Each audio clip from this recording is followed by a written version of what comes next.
filled with acid. Am I dreaming? What just happened? This is not a Christmas. This is not a Christmas song. This is not a Christmas. This is not a Christmas song. This is not a Christmas. This is not a Christmas song. This is not a Christmas. This is not a Christmas song. My neighbors compete to see who can put up more blinding lights. The kids all wish away the month 'cause they want presents in sight. This year had me so mad. I've been bad, got coal that is sitting under my tree. I think that my Christmas has died. This is not a Christmas. This is not a Christmas song. This is not a Christmas. This is not a Christmas song. This is not a Christmas. This is not a Christmas song. This is not a Christmas. This is not a Christmas song. When I was just a boy, Christmas brought so much joy. Couldn't wait for the presents and laughter. I couldn't sleep late at night, looking for Santa with lights. Those are the memories I still remember. Then I became a man, lost sight of who I am. But right in front of me was the answer. 'Cause on Christmas I feel joy, and I turn back to a boy. The answer is to stay young forever. This is not a Christmas. This is not a Christmas song. This is not a Christmas. This is not a Christmas song. This is not a Christmas. This is not a Christmas song. This is not a Christmas. This is not a Christmas song.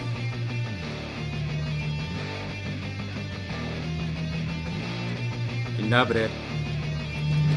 Kończcie muzyczko. Dzień dobry, cześć, cześć, cześć. O, pięknie się zgrało. Człowiek się uczy. Siema, co tam u was? Polecam się wsłuchać w tą piosenkę, która leciała na starcie, bo jest miszczu. Chciałem puścić Marię Carey albo Łam, ale to trzeba mieć licencję. A poza tym byście mnie znienawidzili. Siema Erka. Pamiętam. Patrzy się tam na mnie. Siema, co tam u was? Słuchajcie, wrzuciłem sobie taki filterek, którego mam nadzieję nie słychać. Powiedzcie, czy z dźwiękiem jest wszystko ok, bo ja mam w tej chwili za plecami 3,5 kW. Nie będę tu zamarzał. O nie! Siema, Elo 520, siema Bzyku, siema Artur, siema Daniel, ale niebiesko, moderatorzy. Siema Alicja, oczywiście Alicja, powinienem od tej strony zaczynać, kurna, niewychowany.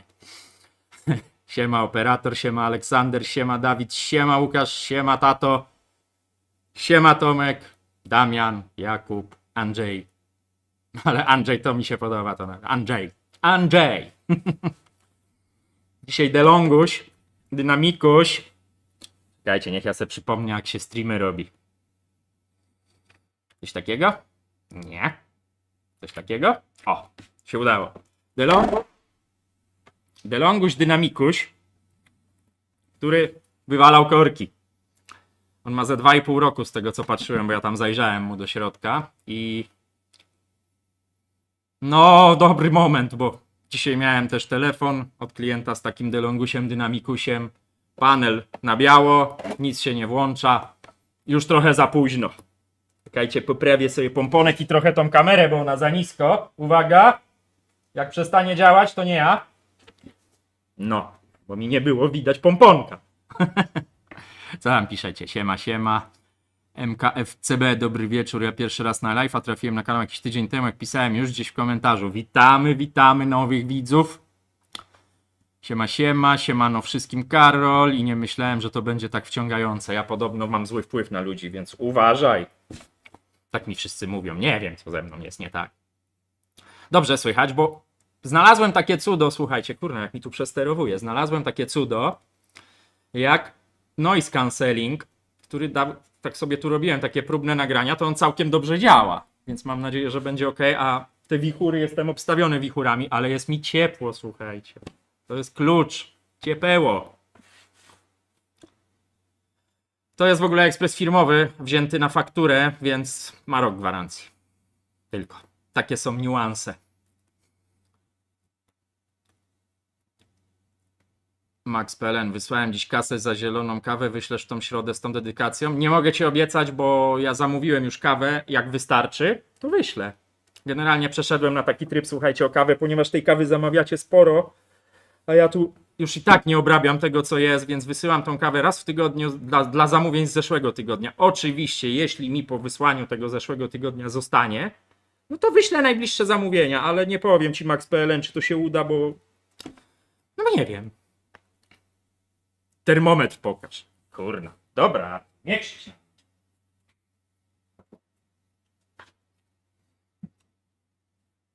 Nie krzycz na mnie. No i teraz mi powiedz, pod którym klawiszem mam kamerę Sony. Tu? Tu. Proszę uprzejmie. Czekajcie, żeby tu wyoszczyło. To już u mnie są tropiki, słuchajcie. I idzie do góry. Można zamówić dedykację. Ja nie wiem, o co chodzi z dedykacją. Co mam tam narysować, bo pomysłów mam multum, ale to niemiłe będzie. Zdążę do świąt, Max, zdążę. Zagrożone wysyłką przed świętami będą w ostatnim tygodniu zamówienia, bo po prostu nie jestem w stanie wszystkiego ogarnąć. Słuchajcie, dla mnie kluczem są ekspresy, które już obiecałem i to jest dla mnie kluczowa robota. Mnie ten pomponek denerwuje, no. Też bym tyle chciał w robocie. Znaczy, że masz zimno czy za ciepło? Słuchajcie, w ogóle jest 10, prawie 5 tysiąca subów, pykło 10 tysięcy subów, nie wiem, czy o tym mówiłem na poprzednim, nie pamiętam, kiedy to było. Pykło w ogóle 1 000 000 wyświetleń filmów na kanale, a tu specjalne podziękowania, nie ma go pewnie z nami, prywaciarza, ale nawet założyłem dzisiaj po raz kolejny, bo to jest gość, który mi pomógł na samym początku i to dzięki niemu, także Szymonie, dziękuję. Najwyżej sobie to obejrzysz na samym początku. Jak ktoś nie zna, w co wątpię, Wielki Elektronik, zasuwam. Dziękuję, bo naprawdę tatuś chrzestny kanału, słuchajcie. Pomiędzy live'ami we wtorek. O, widzisz, Artur, dziękuję. No, jakoś tak. Czego używać jako otłuszczacz? Meglio. Meglio. Meglio. Słuchajcie, tutaj w ogóle klient, ja już to naprawiłem, bo klient, miałem takie coś zapisane tutaj, że odpięto przewód, ponieważ powodował zwarcie. I tu było odpięte uziemienie. Nie robimy tak. Ja go rozkręciłem już, słuchajcie, właśnie, może by tak kamerę gościu zmienił, no. Ja go rozkręciłem, a dokładnie już to naprawiłem akurat, bo to była głupota robienie czegoś takiego. Był wypięty przewód od środkowej nóżki tutaj wtyczki, właściwie gniazdka. Odpinajcie uziemienia w ekspresach, bo to nie to powodowało zwarcie, a może prąd kopnąć. Proszę uprzejmie, panie Mateuszu. U mnie z robocie 30 stopni, no. Znam takich, co narzekają, że mają za gorąco. Znam takich, czyli siebie, którzy narzekają, że jest zimno. No i trzeba... No jest jak jest, słuchajcie. Siema, mamo. Siema, Lerli. Słuchajcie, problem w tym ekspresie standardowy to jest pierwszy przegląd. Ekspres jest z maja 2020, czyli ma 2,5 roku, dokładnie. Tytuł tego live'a jest pierwszy przegląd i ja to zawsze powtarzam w DeLonghi dynamikach. W ogóle w większości DeLonghi, ale to jest teraz na topie model. Zawieźcie ten ekspres po zakończeniu gwarancji do dobrego serwisu. Do serwisu, który umie w DeLonghi, bo tu akurat zdarzyła się usterka, która się najczęściej zdarza.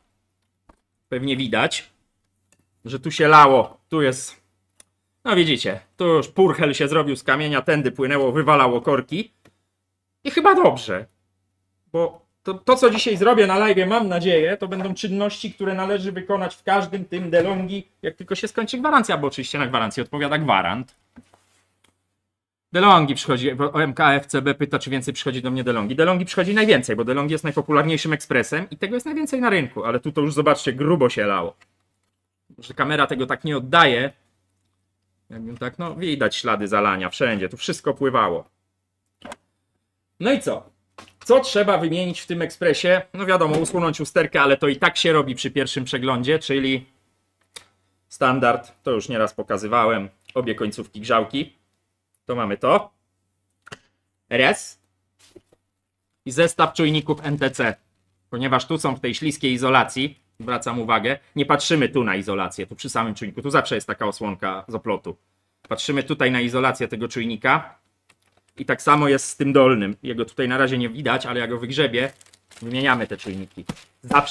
Zawsze wymieniamy te czujniki. Ja oczywiście nie wiem tego na 100%, ale wszystkie ptaszki ćwierkają, że to jest wina tych czujników i palą się płyty w tych ekspresach i właśnie dzwonił do mnie dosłownie chyba z 1,5 godziny temu klient, to co mówiłem na początku, ekspres umarł. Efektem tych uszkodzeń najczęściej jest to, że on nie odpina którejś z grzałek, grzeje je, aż się popalą termiki. Tutaj prawdopodobnie jeszcze do tej usterki nie doszło. A skąd wiem? A no już wam pokazuję.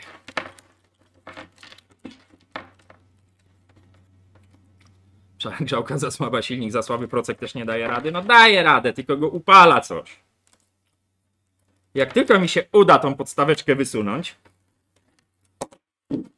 bo pierwsze co oczywiście sprawdziłem poza naprawieniem, podłączeniem tego uziemienia, bo to tak się nie robi, to tak. Czy termiki działają? No ja już to wiem, ale wam pokażę. Już nie działają, słuchajcie. Jeden piszczy na pipczaku, czyli czy przewodzi prąd, i drugi też piszczy. Ja tego ekspresu nie będę włączał, bo ja go włączałem, sprawdzałem, czy on się włącza, ale bez wody, no bo tu się dzieje zło. Przy okazji, to też zobaczycie, jak już wyciągamy tą grzałkę od kawy, odpowiedzialną za kawę, to się uszczelnia, to właściwie będzie dzisiaj DeLonghi w pigułce na live. I tak wygląda pierwszy przegląd u mnie. Philipsów zło poprzednie, Daniel, tak jest. Jak narodowy pływał. Ale o co chodzi? U mnie jest 35 stopni ciemno i 100% wilgotności, zapylenie. Matko, to gdzie ty pracujesz? Dobra, słuchajcie. My tu gadu, a ekspres się sam nie zrobi. Trzeba go trochę porozbierać. Trzeba znaleźć końcówkę do wkrętarki. Jedziemy z gościem. Nie ma się tu co zastanawiać. Czy my mu ściągamy całą czapkę? Chyba nie. Ale na pewno mu ściągamy tą dolną osłonę. Przy okazji wiadomo, uszczelniaczek. Tu parę rzeczy się wymienia, ale chcę wam pokazać. Siema Norbert. Kofi, a ile? A o co chodzi? Musicie pamiętać, ja to oglądałem streamerów różnych, jeszcze zanim sam zacząłem się bawić w YouTube'a i też się tak zastanawiałem, kurczę, nie odpowiadają, nie kontynuują rozmowy. Dziękuję, Damianie, na rozwój kanału, dziękuję. Nie kontynuują rozmowy, nie w ogóle gubią wątek, no was jest tutaj w tej chwili 127 osób, ja jestem jeden, coś do mnie piszecie, ja gubię te wątki, no bo ja muszę się też skupić trochę na ekspresie, nie? Wypadałoby wiedzieć, co się robi. AM Sikorska, nie prowokuj. Sikora. Bo ja ci mam kawę wysłać. Mogę tam miłości dorzucić od siebie, ile potrafię. Prowokantko ty. Jaki jest koszt przeglądu DeLonghi Dynamika? Ja to zawsze, Norbert, powtarzam. Cena wyjściowa to jest 350 zł brutto.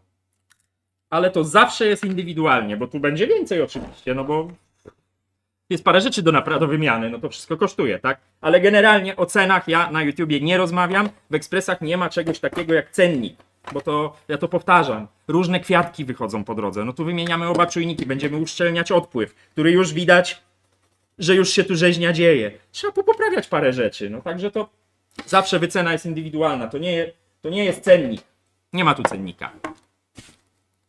Kupujesz kawę AliExpress. Kupujesz kawę AliExpress gratis. Tak jest. Tak właśnie to działa, Max.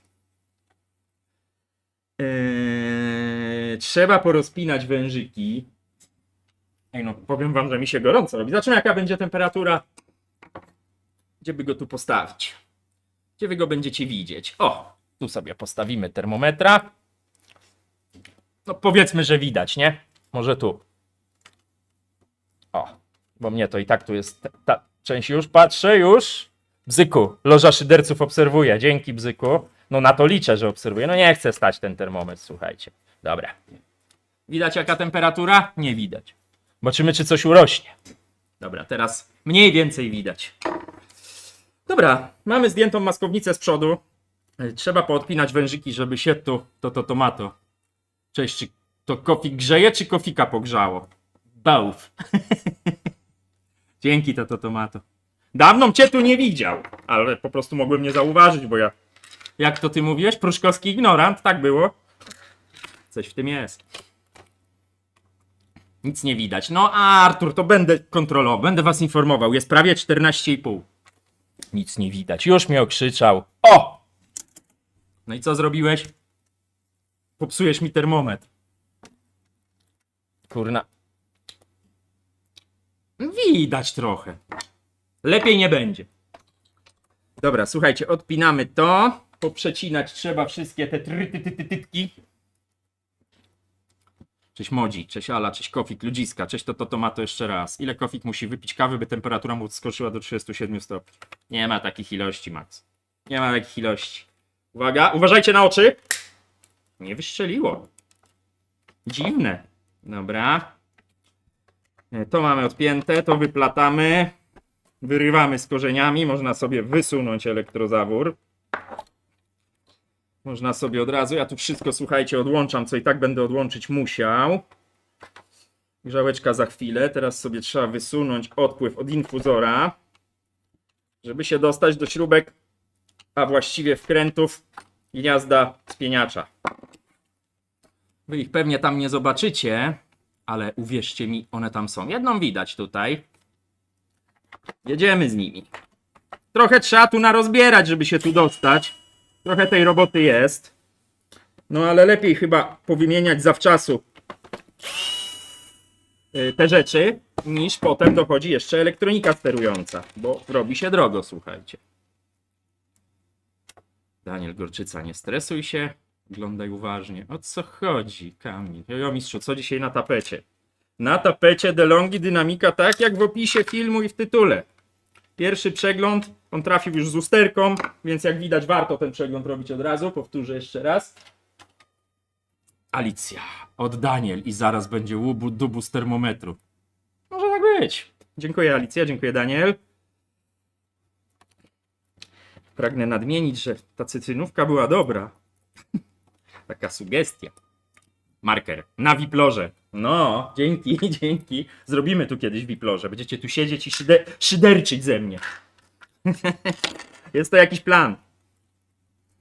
Ej, normalnie mi się gorąco robi. Szok. A słyszycie w ogóle te wichury? Słychacie? Czy ten noise cancelling dobrze działa? Dajcie znać. To ten, co korki wywalał. No tak, to każda dynamika wywala korki. Widać tutaj kto to jak się lało. Więc szlało się na termiki. Jest cicho. No i git. No i super. Bo to naprawdę to się nazywa filtr noise cancelling jakiejś wysokiej jakości, super duper hiper. Ale działa.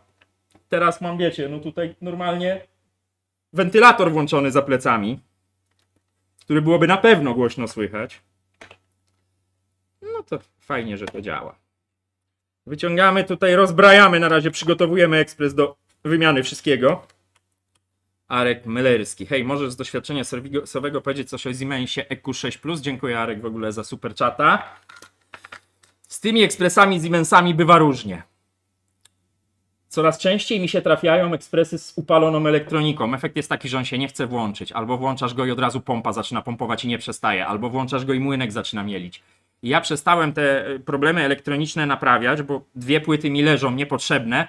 Ja ich nie mogę zwrócić, bo taka jest zasada. No, ja rozumiem tą zasadę. Podłączam tą płytę do ekspresu, mogło się coś upalić. Nikt nie będzie brał za to odpowiedzialności. Natomiast w 2 czy 3 przypadkach się okazało, że wymiana tej płyty, to się potem okazało, że jest panel dotykowy upalony. On kosztuje chore pieniądze, bo chyba 1500 netto. No i nie jest to jakieś nagminne, natomiast bywają kosztowne usterki w Siemensach. Nie jest to jakiś zły ekspres, ale dobry też nie jest, słuchajcie. Dobra, słuchajcie, grzałę wyciągamy. Rozbrójmy tutaj, rozprójmy gościa na części pierwsze. Magnesik się przyda, chociaż i tak tą grzałkę rozpinamy. Ale po co ma wpadać śrubka? Daniel, nie stresuj się. Nie wnikam. Moderatorzy mają autonomię tutaj, także uważajcie. Ja nie mam wpływu na decyzje moderatorów, po to są moderatorzy, żebym ja nie musiał się tym zajmować, moi drodzy. Przynajmniej na live, gdzie ja... Och, tu już aż śrubkę przeżarło. Jaką czapkę to? Jaką czapkę? Ja nie mam żadnej czapki. O co ci chodzi? O co ci chodzi? Grzałkę mamy wyciągniętą, to sobie możemy na razie wyciągnąć. W ogóle wyprójmy, czy robimy po kolei. Jak to zrobić, słuchajcie? Nie, no dobra, zróbmy najpierw tą grzałkę. Tu jest tragedia narodowa. Może wypnijmy dół, niech się ta woda od razu nam tu wyleje. Jak zdążysz, zapraszam. Ja tam najedzony jestem, bigos jadłem.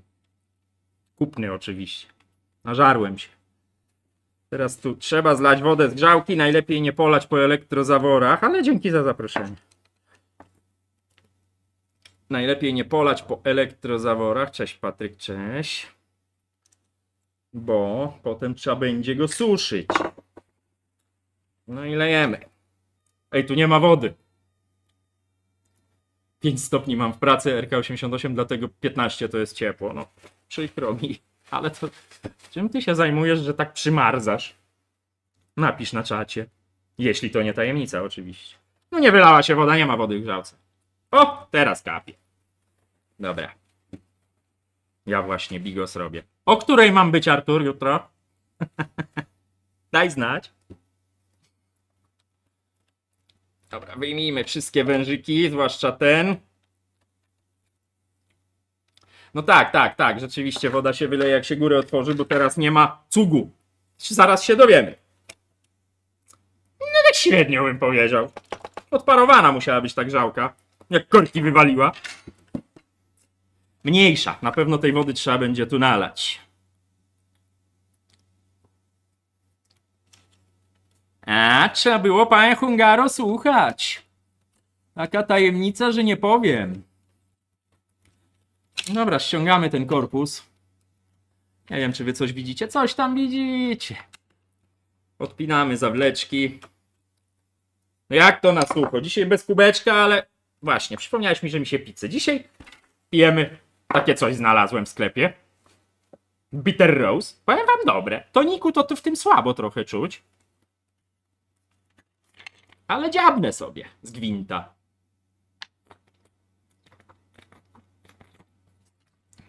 Ale takie, powiem wam, nie za słodkie. Całkiem dobre.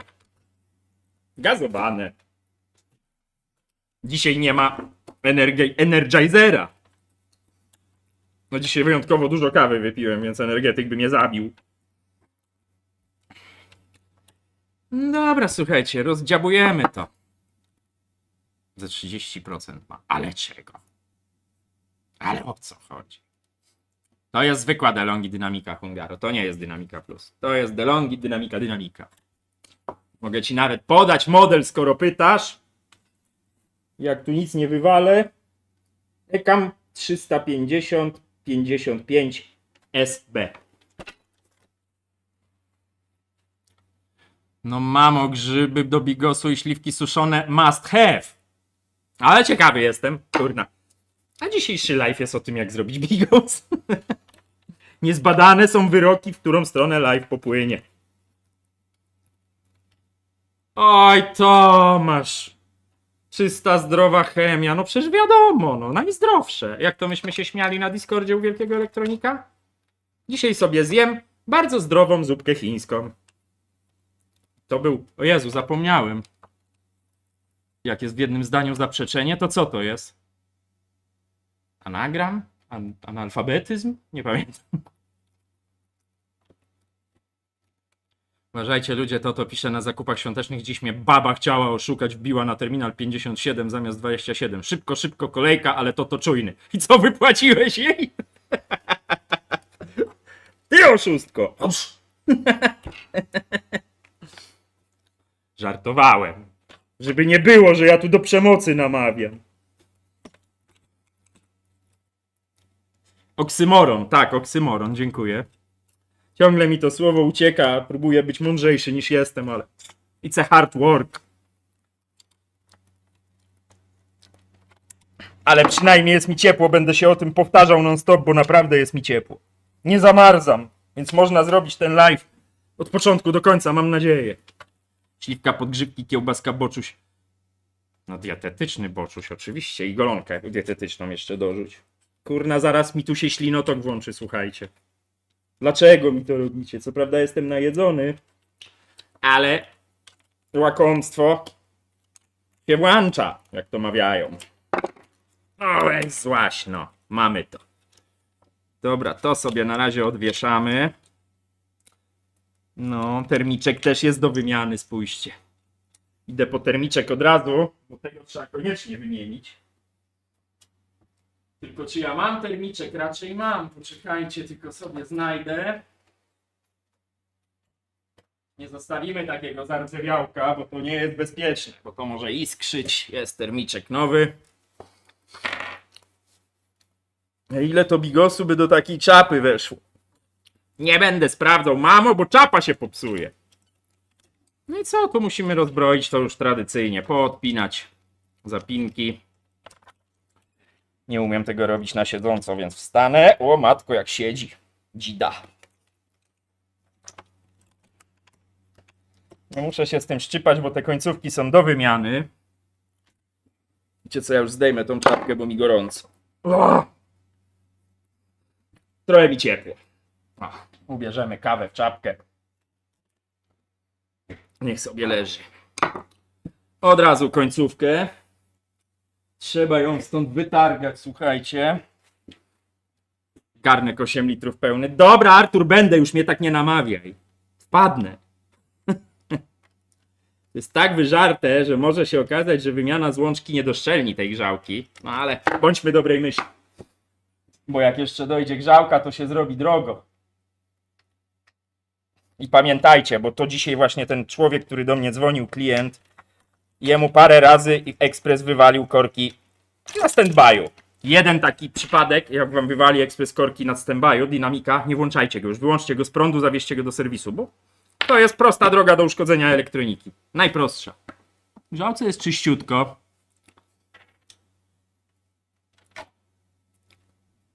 No a to trzeba jeszcze resztę zdjąć. Artura, kapusta. Kapusta też będzie. A po co kapusta w bigosie? Co to za fanaberie? Mięsny bigos. Dobra, górę mamy wymienioną, to lecimy z dołem. 50, o to mi się podoba. 50% kapusta, 50% kabaninka. Tak jest. To mi się podoba. Nie zejdzie dzida tak łatwo. No proszę cię, nie rób sceny. Dobra, podważymy ją tradycyjnie. No złaś. Weszło. Grzałka jeszcze jako tako wygląda, więc mam nadzieję, że wszystko będzie z nią, słuchajcie, okej. A teraz trzeba się tu dostać trochę, podważyć tą końcówkę, jak mi się to uda oczywiście. No nie chcę dziś dawać, to wydrapiemy ją na siłę. O, jak ładnie wyszła w ogóle. Ta dolna nigdy nie przepuszcza, nie zdarzyło mi się, ale... Gdzie ja położyłem tą zużytą? To jest nówka sztuka, widać. A co zrobiłem z tą zużytą? Gdzieście ją schowali? Nie aż. A tu leży, dobra. Mamy to.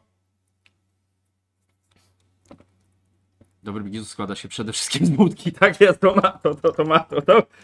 Potwierdzam.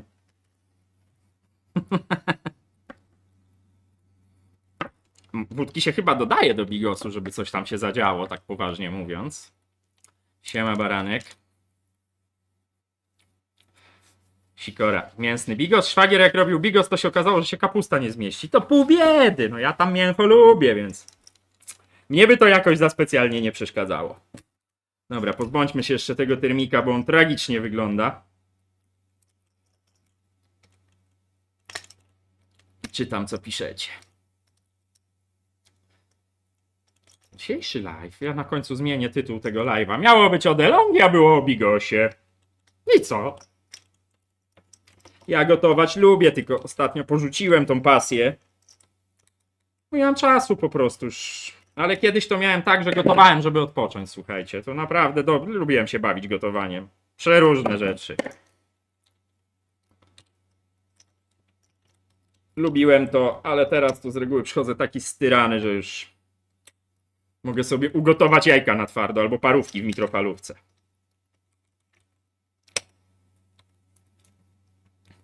To. Kiedyś jak sąsiadka zrobiła tort, to tak go nasączyła spirytusem, żeśmy go ogórkami zagryzali. Dobre to tomatu. To mi się podobało. Bierzesz kawałek tortu i... Przepraszam, ma pani ogórki kiszone? No, zagryz. Ja lubię takie. Znaczy, nie jestem jakimś tam wielkim fanem, ale czasami to lubię, jak jest takie ciasto mocno naponczowane alko. Dobrze smakuje. Kurna, nie odkręcę. Tutaj przyspawała się ta śrubencja. A przecież nie weźmie sobie kluczyka, będzie kombinerkami odkręcał. O, puściła. Dzida. Dobra.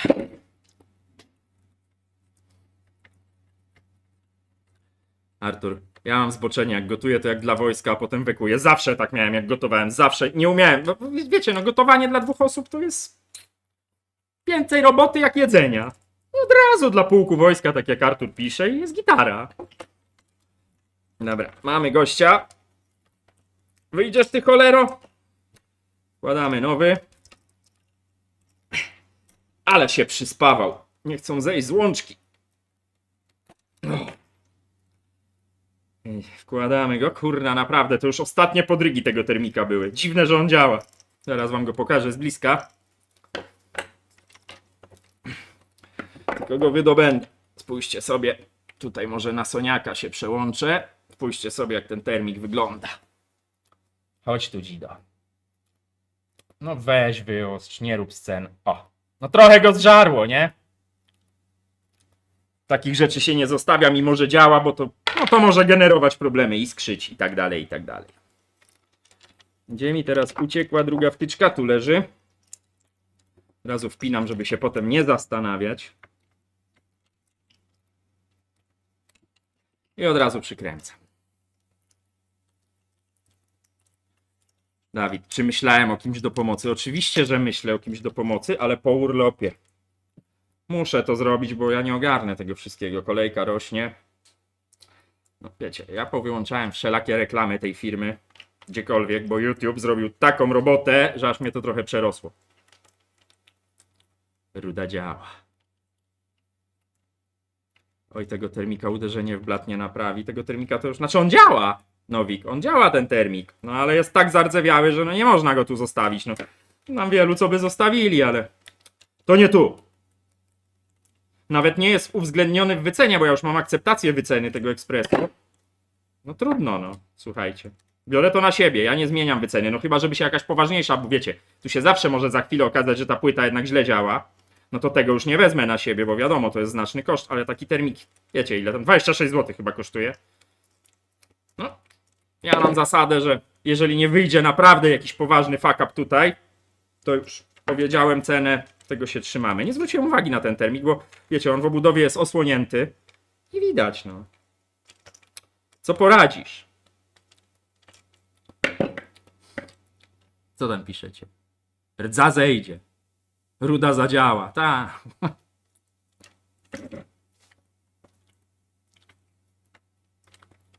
Roman. Dobry wieczór. Mam takie pytanko. Siemens EQ6700 odpala się najpierw grzałka, później pompka wody i idzie para zamiast wody do kubka. Co to może być? Może być albo problem z przepływem, albo przegrzewa grzałkę. Ale to, co to powoduje, to trzeba się temu przyjrzeć. To nie jest tak, że wiemy, co się stało. Dobra, słuchajcie, to co? Czujniczek NTC od razu.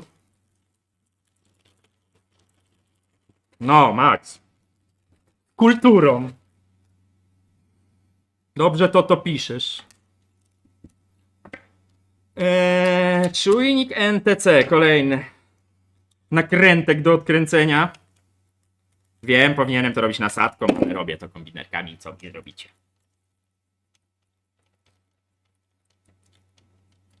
Łapki do góry, pisze Daniel. No dajcie łapki. Ja nie widzę, ile jest tych łapek, ale nie muszę. Dobra, mamy czujnik. Wywalamy ten,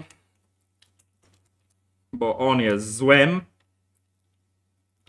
No, wyłaź, Dzido. Właściwie to powinniście mieć ten obraz. O, trochę lepiej, nie? A on nie wyjdzie, dobra. Jego zaraz wywalimy stąd całkiem. Oczywiście pasta termoprzewodząca, bo musi być. Najbliższe terminy napraw ekspresów to pewnie luty 2024. No jest długa kolejka, a ja w lutym idę na urlop, jeszcze musicie o tym pamiętać.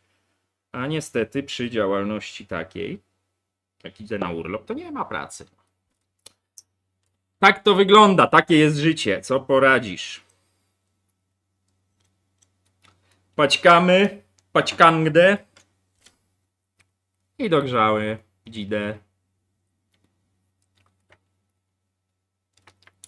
Cyk, pyk, cyk, pyk.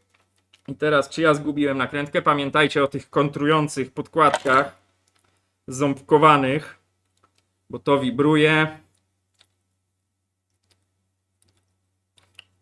Adrian. To dobre pytanie zadałeś. Dzień dobry. Mam pytanie, do czego służy odparowywanie systemu w Niwonie, jaki to ma cel? Dwa cele. Jeden cel to jak ma długo stać, to dobrze, żeby woda w niej nie stała, bo woda kwitnie. A nadrzędny cel tego odparowywania to jest, jak na przykład dużo osób ma na działce ekspresy i te działki nie są ogrzewane i mało osób o tym pomyśli. Z reguły jak ekspres zamarza, to coś rozrywa. No wiadomo, woda zwiększa objętość zamarzając. I naprawdę najczęściej te złączki pękają, którą tu widzicie. Nawet nie wiem, czy one nie po to są właśnie, ale potrafi rozerwać elektrozawory. I to odparowywanie masz właśnie po to, żeby ekspres się wyzbył z siebie całej wody i wtedy sobie może zamarzać i nic mu się nie stanie, słuchaj. To jest główny cel tego. Dobra, słuchajcie. Wkładam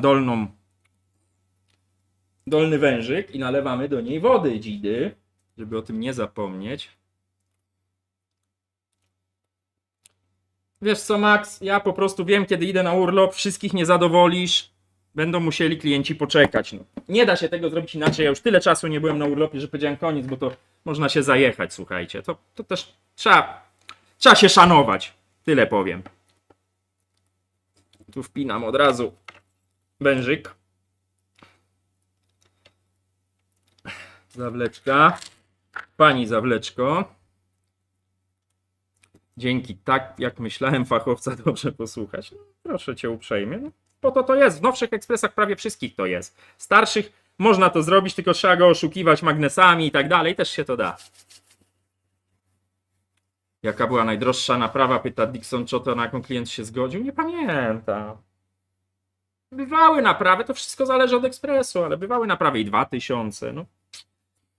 Wszystko wiesz, zależy. Jak ekspres kosztował dychę, to 2000 to nie jest dyskwalifikująca go naprawa. No. Jest drogo i tyle. Dobra, tu mamy wpięte. Nie mam tu żadnej wody. Poczekajcie, ja sobie przyniosę od razu do zbiornika wody. Zaraz do was wracam. Dosłownie mi dajcie 10 sekund.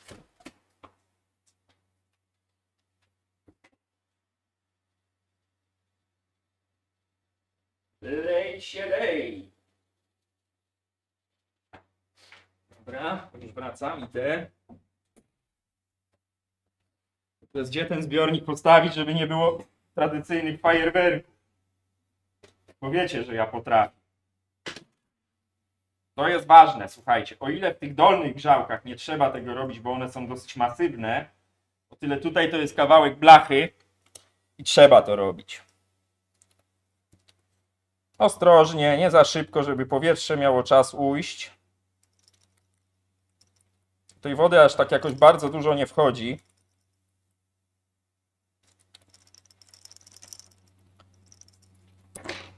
Ale warto to zrobić. Można też tą grzałkę, tak wiecie, stopniowo nagrzewać. Tej wody to teraz mi tu nie będzie chciało dużo wejść. Ale trochę się nalało. Posłonka od razu, żebym sobie zastrzyku nie zrobił. Przy jakich ekspresach mlecznych, pyta Hungaro, mi się najlepiej majsterkuje? Nie ma takich. No, są ekspresy trudne, są ekspresy łatwe. Nie wiem. Przy tych się całkiem fajnie majsterkuje, jak się to robi któryś raz. Nie ma tak, że wiesz, jest ulubiony. No są ekspresy, których na przykład nie lubię robić całego aulika, bo to są ekspresy, które robi się od góry, zdejmuje się górę. I wszystko trzeba robić jak ginekolog prawie, że. Znaczy nigdy nie byłem ginekologiem, więc może zły przykład, ale wszystko trzeba robić od wewnątrz. Od góry. Wkładając ręce do środka. Karatając się równiutko.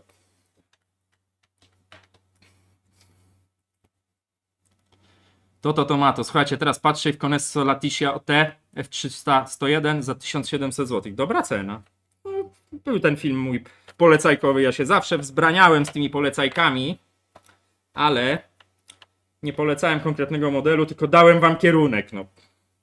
Pytacie mnie o to, pytaliście mnie o to bardzo często, no więc w końcu się złamałem i pokazałem wam, co jest bliskie memu sercu. Czy to się psuje, czy nie? Wydaje mi się, że mniej niż reszta, ale wszystko się może zepsuć. Mógłbyś powtórzyć markę, bo nie usłyszałem. Saeco Aulika.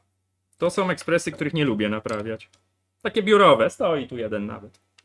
Dlatego nawet nie pokazuję z nich napraw, bo nie lubię tego robić po prostu. Zresztą to by musiała być kamera od góry i tak by było mało co widać, słuchajcie, bo jak wkładam tam łapy, to wszystko zasłaniam. Nie lubię ich robić, ale to nie to, że ich nie robię. Robię je, no ale jakbym miał tak powiedzieć, których najbardziej nie lubię robić, to właśnie tych Aulik. A stoją dwie do naprawy, więc to też nie jest tak, że jak nie lubię, to nie robię. Ale z niesmakiem. Anna Wawrzyniak. Witam serdecznie na kanał. Trafiłam szukając informacji na temat Expressu. Niestety po fakcie, gdybym wcześniej zobaczyła, nie zdecydowałem się na Philips Latte Go. Są zadowoleni użytkownicy Philipsów Latte Go. Ja znam. Zresztą w komentarzach też pisali, słuchajcie. To jest awaryjny ten ekspres, ale są ludzie. To pisał też nawet ostatnio w komentarzach, że ma 3 lata i nic się nie dzieje. No, da się.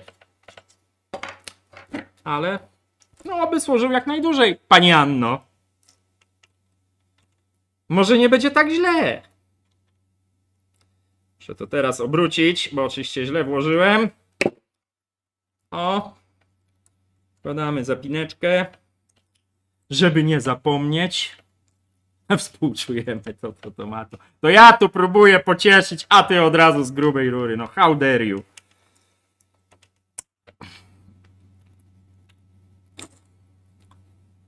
Tak właśnie Tomi pyta, czy ta grzałka jest w całości aluminiowa. W grzałki jest wspawana rurka z nierdzewki. Tak samo w te ślimakowe, tak samo w te, Stanek. A ten znowu z strzykawkami bawi się w doktora. No. Widzisz ten kawałek napisu tutaj czerwonego? Dziękuję, Stanek. Stanek niezawodny, jak zawsze. Dzięki. Dobra, słuchajcie, to tą grzałeczkę na razie niech sobie tu jeszcze tylko włożymy drugą spinkę, jak znajdę, żeby o tym nie zapomnieć. Wciskam ją tu i bierzemy się za drugą grzałkę. Chociaż ja bym ją może zmontował i zostawił taką poluzowaną. Dobrze, ja to wkładam? Dobrze. O. To mamy. Tego dziada zaraz się pozbędziemy.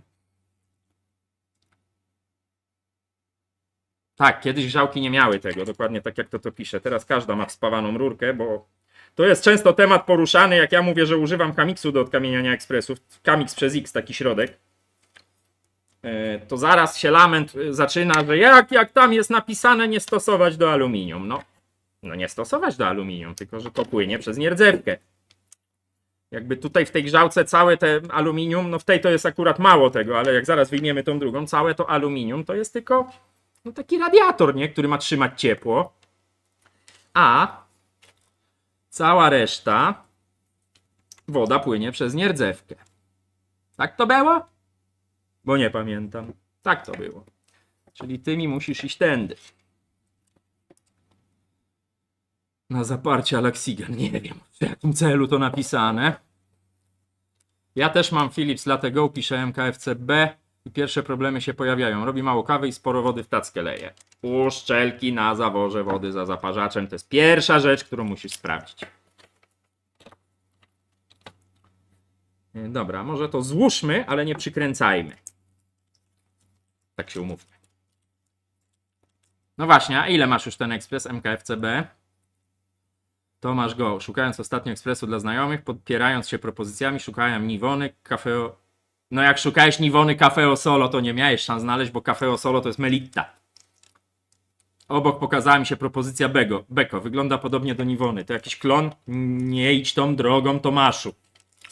Zobacz sobie, jak wygląda zaparzacz w ekspresie Beko. I wszystko stanie się dla ciebie jasne. Tomato, dlaczego ty dołujesz mi widzów? How dare you, powtarzam. How dare you, my friend. Trzeba to tu dobrze ułożyć, żeby dobrze złożyć, nie? Teraz się zaczyna zabawa, nie przycinanie przewodów. A proszę, panie Tomasz. Ktoś gdzieś kiedyś pisał komentarz, że kupił to Beko, no i było Beko. Wzoruję się na mistrzu. No ty, Brutusie, przeciwko mnie. Dobra, wiem, przyznaję ci rację, dobra. Nie krzycz. Muszę to złożyć teraz, a to nie idzie w ogóle. Dobra, jest nadzieja. Tu wskoczyło. Nic nie przycięte. Nic. To teraz góra. Tu. Źle weszło. Tu weszło całkiem dobrze. O. No musi wam tu wszystko ładnie pyknąć. O, na przykład tak. O. No i teraz trzeba tylko spojrzeć, czy żaden przewód nie jest przycięty, bo to będzie wibrować, więc on się przetrze. Nie. Dlaczego mi nie powiedzieliście, że tego nie przykręciłem? How dare you? Rozpinamy. Musi być tutaj uziemiony termik, a raczej cała grzałka. Nie można tego tak zostawić, słuchajcie. Spieniacz ta rurka, ale która rurka? Właśnie wczoraj zobaczyłem, jedna uszczelka jest wytarta, zastanawiam się wymienić uszczelki czy cały zawór wody. No ale wymień uszczelki, no po co będziesz płacił 100 za zawór? Z uszczelkami co prawda. Jak możesz wymienić same uszczelki, to w ogóle nie musisz tego wykręcać, to można zrobić od wewnątrz, zerwać stare, założyć nowe i po temacie. I temat ci minie. Te uszczelki są naprawdę z jakiegoś nietrwałego materiału w tych Philipsach, bo to... Ja już to wielokrotnie, słuchajcie, powtarzałem. Trafiają się ekspresy, które mają 10 lat i mają oryginalne uszczelki na tym paluchu. Drift King. Co myślisz o przeróbce ekspresu? Wersja bez modułu Wi-Fi na wersję z tym modułem i wymiana elektroniki z oprogramowaniem z wyższego modelu. Nic nie myślę. Znaczy, myślę. Wi-Fi w ekspresie to jest zbędny bajer. Więc można się bawić. Ja na pewno nigdy w życiu nie odpaliłem w żadnym ekspresie ani Bluetootha, ani Wi-Fi, bo czasami mnie klienci pytali, a sprawdzał pan Wi-Fi? Nie. Nie dotykam się tego. Nie interesuje mnie to w ogóle. Dla mnie Wi-Fi czy Bluetooth w ekspresie to jest niepotrzebne. Do niczego. Bajer, za który płacicie. Dobra, rozbieramy grzałkę. Bo dawno nie rozbieraliśmy. No muszę tu podkręcić uziemienie, no nie ma przeproś. Aktualnie 15, Sylwia.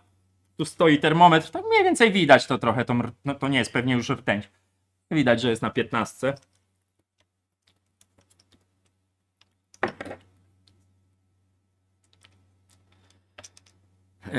Hungaro, Wi-Fi w ekspresie. Kolega mówił, że dzięki tej opcji zamiast 15 kaw ma do wyboru 40. Hungaro, ja to zawsze to pytanie zadaję, jak mnie klient pyta, wymień 5 rodzajów kawy. Wymień po prostu tutaj na czacie, nam napisz 5 rodzajów kawy. A potem pogadamy o 40 rodzajach kawy. Jeszcze mi żaden klient nie wymienił 5. No, dokładnie to tomato. Zamiast Wi-Fi w ekspresie polecam uczynną kobietę.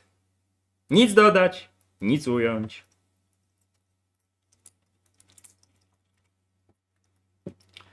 No tak, tylko wiesz, ja to już Hungaro mówiłem tutaj i powtórzę. Jak widzę reklamy ekspresów, 47 napojów kawowych. Gwarantuję ci, będziesz używał 3 albo 4. Słuchaj, ja nie neguję, jak ktoś chce mieć Wi-Fi, to niech ma. Ja powiedziałem swoją opinię. Dla mnie to jest zbędny bajer. Do niczego niepotrzebny. No, Andrzej dobrze pisze. Ja bym rozumiał, że w ekspresie jest Wi-Fi, Bluetooth. Jak ja bym wstał rano, otworzył oczy, spojrzał, bo mam na sufit rzucaną godzinę przez zegarek, nacisnął poproszę kawę i taki jakiś robocik, androidzik by mi przywiózł tą kawę. Jeszcze najlepiej śniadanie zrobił. I wtedy to bym rozumiał taką opcję, no.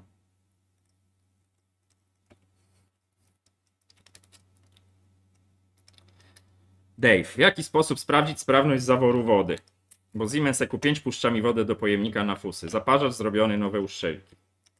I ja sprawdzam podmieniając na sprawny. To jest najprostsza metoda diagnostyczna. Mówiłem to już nie raz. Mam wiele urządzeń takich używanych, nawet cieknących, ale sprawnych. Wiem, że to działa. Sobie podpinam na krótko. Czy nawet podmieniam. I wiem, że działa. Czy to zawór, właściwie ty masz pewnie na myśli zawór ceramiczny.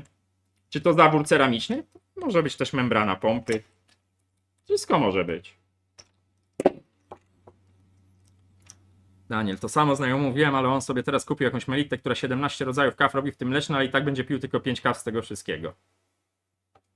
Pije się espresso, podwójne espresso, americano, jak ktoś lubi, chociaż americano, te najnowsze jakieś ekspresy już robią je tak jak trzeba, czyli robią espresso i dolewają wrzątku, bo to jest americano. Americano to nie jest kawa, że przepuszczasz pół litra wody przez te same fusy.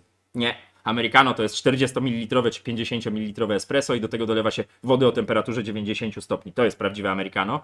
Latte i cappuccino. Co jeszcze potrzeba? Nic. Ja w tej mojej Jurze, którą widzieliście na live, mam 4 przyciski. Espresso mam pod siebie. Moja Gosia ma cappuccinę zaprogramowaną, a ja na latte mam zaprogramowany cappuccino dla siebie, bo Gosia lubi dużo mleka w kawie mlecznej, a ja to tak średnio bym powiedział. I tyle. I 4 przyciski nam w zupełności wystarczają, zresztą więcej nie ma w tym ekspresie. Dobra, chyba teraz jest dobrze. Panie Bobrze. A co sądzisz o pozycji kawy long? No ale co to jest long? Nie ma takiej kawy long. To jest wymysł. To jest marketing. Nie kojarzę takiej kawy. No long to jest długa kawa, ale to americano. To można tak powiedzieć, że to jest long. To są wszystko, słuchajcie, to jest taki marketing, to ma was kupić. Te wszystkie ilości tych kaw, wiecie, tak jak często się śmieję, dawno o tym nie mówiłem, widzę czasami dyskusje, jak na przykład, no jestem w Mediamarkcie, to wiecie, no zboczenie zawodowe, nasłuchuję, co tam gadają ci sprzedawcy w Mediamarkcie, czy w każdym innym markecie z elektroniką. I oni tam takie peany biją, że tak, ten to ma 19 bar, a ten ma tylko 15. Nie ma to żadnego znaczenia. Żadnego. Kawa w ekspresie gastronomicznym, takiej wielkiej landarze, którą widzicie w każdej kawiarni, parzy się w 9 barach. Dlaczego w automacie jest 15 czy 19? Bo to jest automat i on ma wam wiele wybaczyć. Bo jakby było 9, a wy byście źle ustawili kawę, to się nie zaparzy ta kawa. I tyle. I tak to działa. Dobra. Zdejmijmy drugi bok. Bo trzeba będzie tam wyrywać przewody. Gelek. Jaki mam model Jury? Jura ENA Micro 9. 12,5 roku ma ten ekspres. Ja go dostałem, znaczy odkupiłem go używanego od klienta, bo tam była rzeźnia, zaparzacz, mocowanie zaparzacza. Połatałem. 3 czy 4 lat chodzi. Już nie pamiętam jego lat mam nawet. Dobra, wyrywamy tutaj to, co potrzeba, bo trzeba wyjąć ten stary czujnik. Nie róbmy tu sobie za dużego bałaganu. Tu trzeba też tryteczkę rozpiąć najlepiej, nie tnąc przewodów. Poleciała. No tak, lungo to tak, ale co napisałeś mi long, a nie lungo. To lungo kojarzę, ale long nie. To jest przedłużone espresso, tak.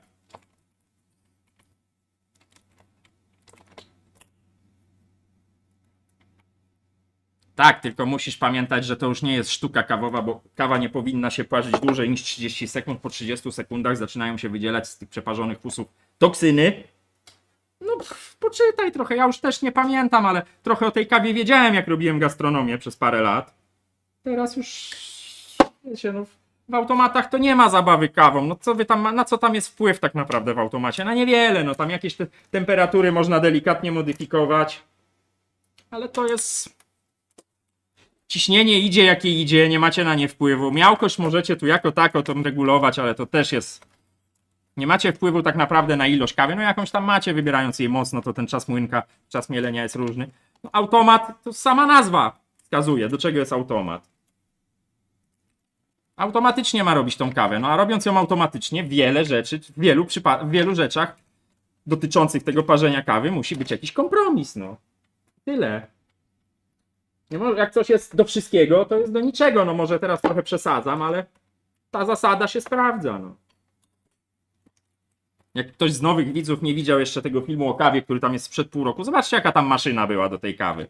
Ten zestaw 11 000 kosztuje, który jest na tym filmie. No ale tam już jest zabawa kawą. Co tam piszecie, żebym nie wypadł z waszych dyskusji?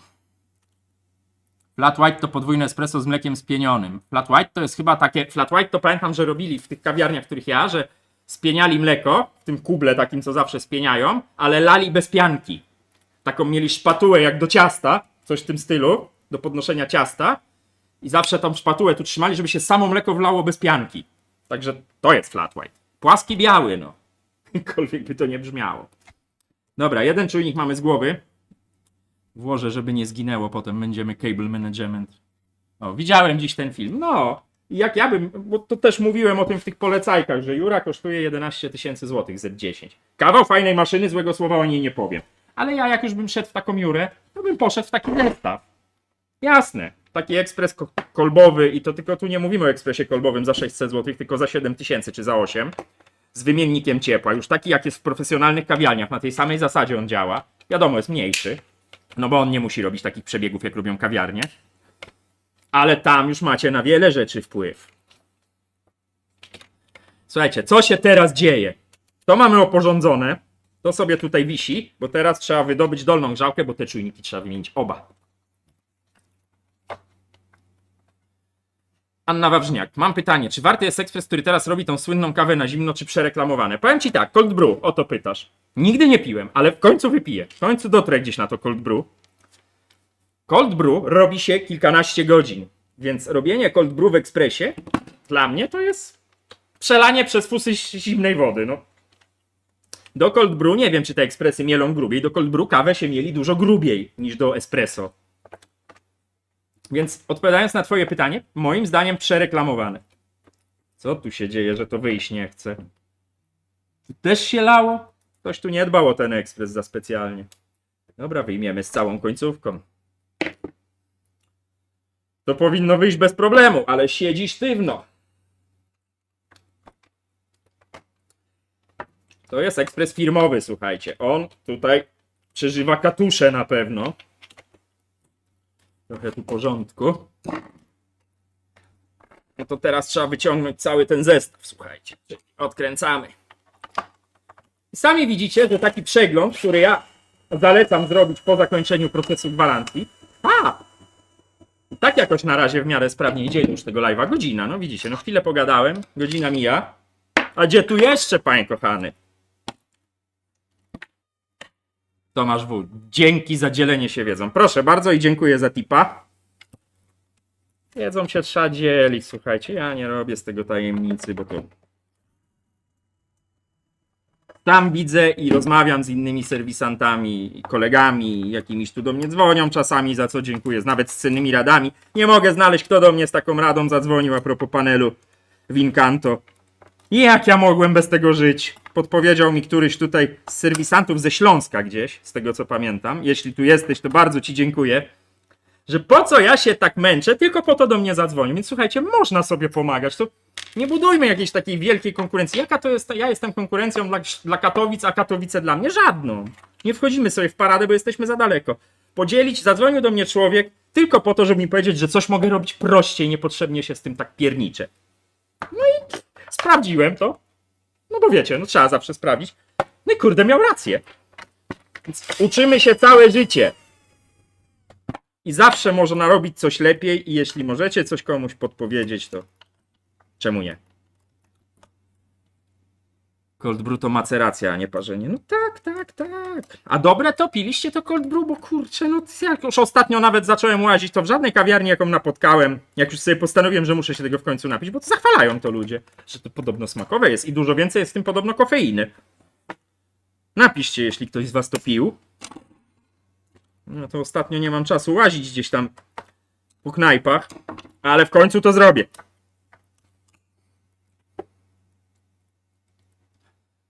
Sylwia, Robert, ile razy ja się na tym złapałem, że kawa zrobiona i stała, aż ekspres się... Ile razy ja, Sylwia, sobie tu zaparzę kawę na zapleczu i...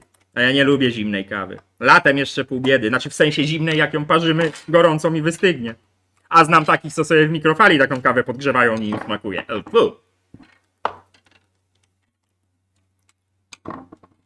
Mam cały czas w lodówce. Cold brew masz w lodówce? Kurna, no to do bigosu mi podasz, nie? O której mam tam być? Pytam się po raz kolejny.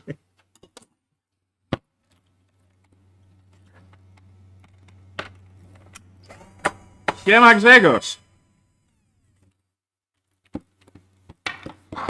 Grzegorz, kupiec DeLonghi, z przygodami oczywiście, bo oczywiście musiał kurier Grzegorzowi rozwalić zbiornik wody. Pakujcie te ekspresy pancernia, też się starałem jak mogłem, a i tak Grzegorz dostał ekspres z rozwalonym zbiornikiem wody, ale jesteśmy dogadani. Mamy to. Czemu to nie chce wyjść? Bo jest zarośnięte kamieniem. Ej, no nie wyjdzie to, no. Niedobrze. Jeśli mam taką końcówkę, to ją najwyżej wymienimy, ale to zaraz. W ogóle nie daje Kuba gwarancji na firmę, czy... Nie, no daje chyba na rok. Nie wiem, nie wiecie, nie znam się na tym. Bo... się nie zajmuję sprzedażą ekspresu. Śrubokręt. Krzyżakowy najlepiej, gwiazdkowy.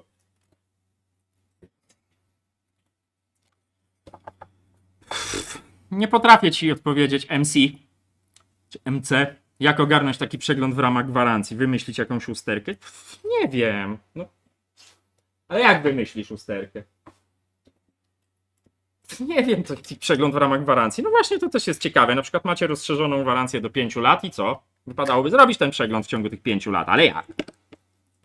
No dopóki jest gwarancja, to tak naprawdę możesz się nie przejmować przeglądem. No coś się zepsuje, to mają naprawiać i tyle. I koniec. Nie widzicie co robię, ale zaraz wam pokażę. Odkręcam chwytak czujnika NTC. Dokładnie takiego samego jak tu u góry. Tu też jest trytunia do ucięcia, która nam trzyma te wszystkie przewody.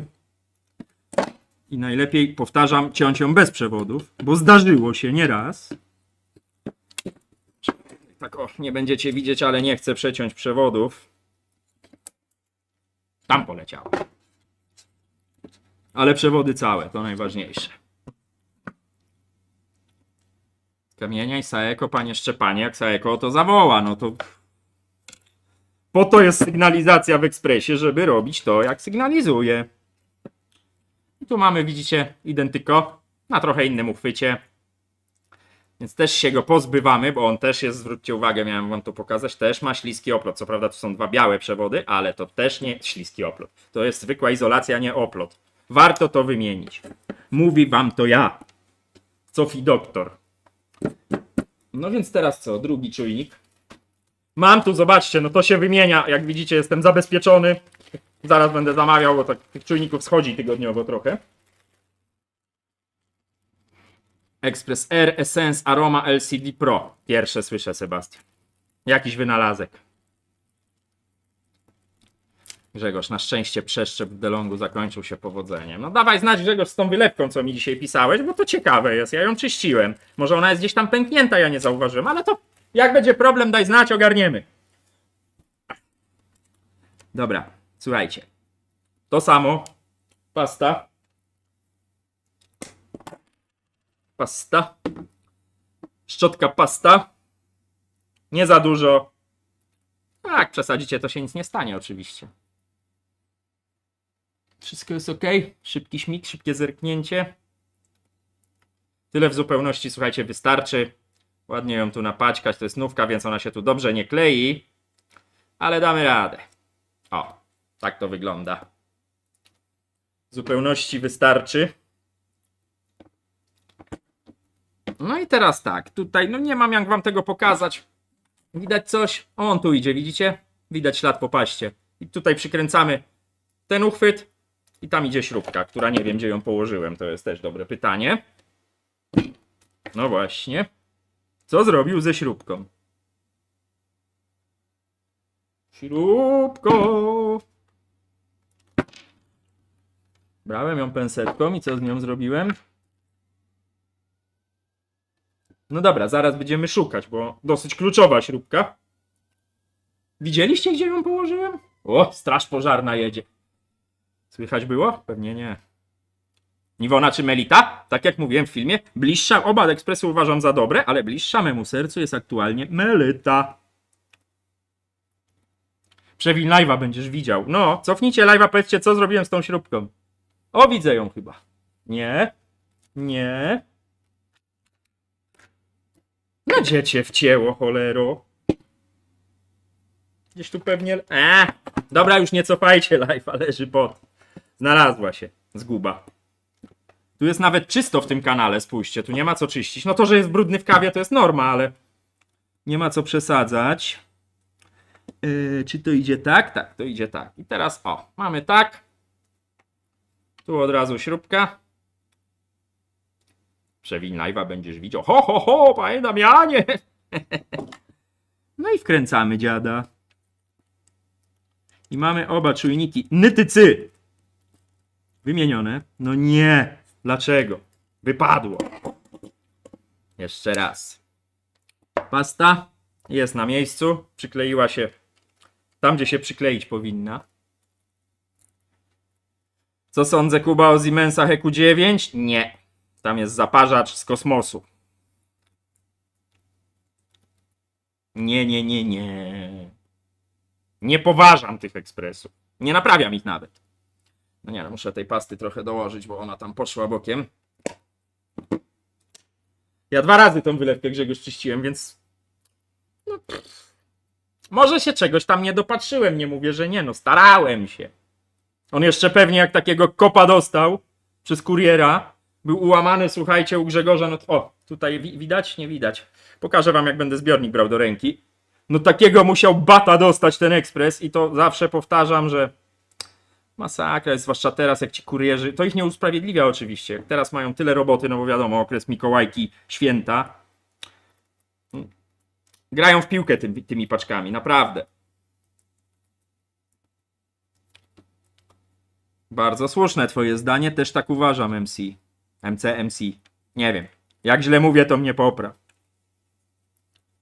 MC mi jakoś pasuje, MC Hammer, te sprawy, nie? Dobra, czekajcie, bo chciałbym to wkręcić i żeby to nie trwało 2 godziny. Tylko warto by było to wkręcić prosto. O, idzie, dobra. Dokręcamy. Porządnie. Kuba, przepływomierz jakby siadał, to jest pół biedy, to są groszowe sprawy. Tam dużo rzeczy siada. No w każdym ekspresie, ale no... EQ9 trochę kosztuje, bo to jest wysoki model. Ma ten zaparzacz taki zakombinowany, bo on nie ma standardowego zaparzacza jak większość Siemensów, tylko ma cudaka. No i jest jak jest, no. Co można więcej powiedzieć? Dobra, słuchajcie, trytkę potrzebuję. Idę po trytkę. Po trutkę. Czy jeszcze mam te malutkie trytki? Kurna, no nie mów, że nie mam, no hałderiu.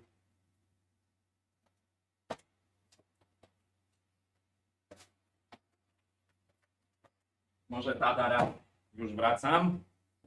Może ta przejdzie. To co mówiłem na filmie, Niwona, Melita, ale bierzcie sobie rozszerzoną gwarancję. Ja wiem, że z tymi, bo to jest ubezpieczenie, to tam też były komentarze, ja to wiem, bo ja to słyszę od klientów, ja nigdy nie miałem do czynienia osobiście, żeby nie było z tymi rozszerzonymi gwarancjami, nie korzystałem nigdy z tego, ale przemyślę to przy jakimś kolejnym zakupie. Natomiast wiem, że po tym okresie standardowej gwarancji, którą daję wam przykładowo DeLonghi, bo to nie ma znaczenia, o jakim ekspresie mówimy, potem jest okres ubezpieczyciela. I z tym bywają wojenki. Są osoby zadowolone z tych gwarancji, które bez problemu w ogóle się odbyło wszystko, ale mam masę opowieści. Oczywiście to są tylko opowieści. Ja nie mam dowodów na to, że tak było. Że to jest walka. Że to jest walka. No i tyle. Dobra, jeszcze ta końcówka nieszczęsna. Sprawdzę, czy mam taką końcówkę, to ją wymienimy, bo ona nie może tak być, że tu nie da się uszczelki wymienić. Kurczę, idę jeszcze po zestaw końcówek. Gdzie są końcówki?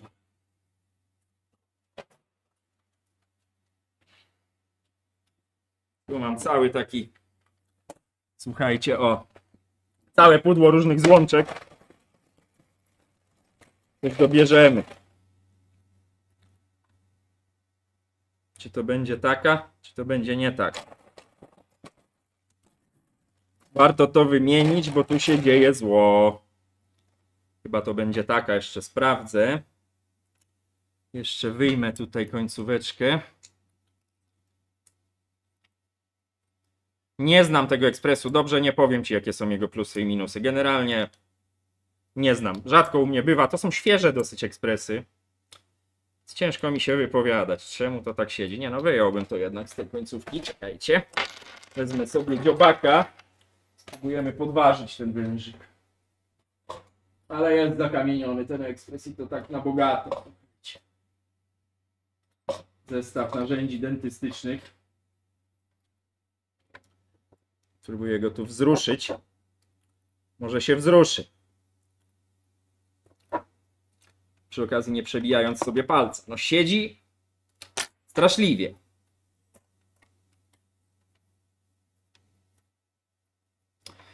No, trzeba to wyjąć. Nie ma opcji. Muszę to wyjąć. Boję się, że nie mam akurat takiej końcówki i będzie problem, a chciałbym go odpalić tu dzisiaj, dzidę.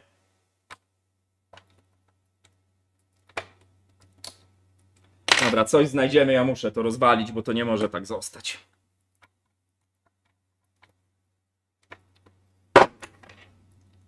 To tak być nie będzie.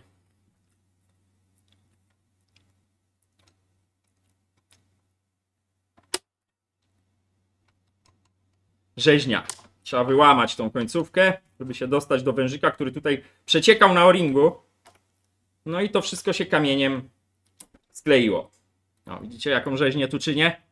A to jeszcze nie chce wyjść. Rwi! Artur, rwi, dziada! No rwie! Rwie! Kurna, to się tu tak zaspawało, że masakra.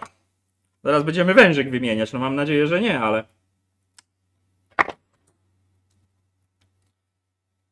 Ale nie chcę odpuścić, dzida.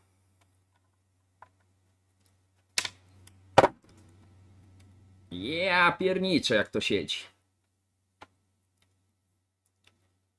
To jest klej klejący.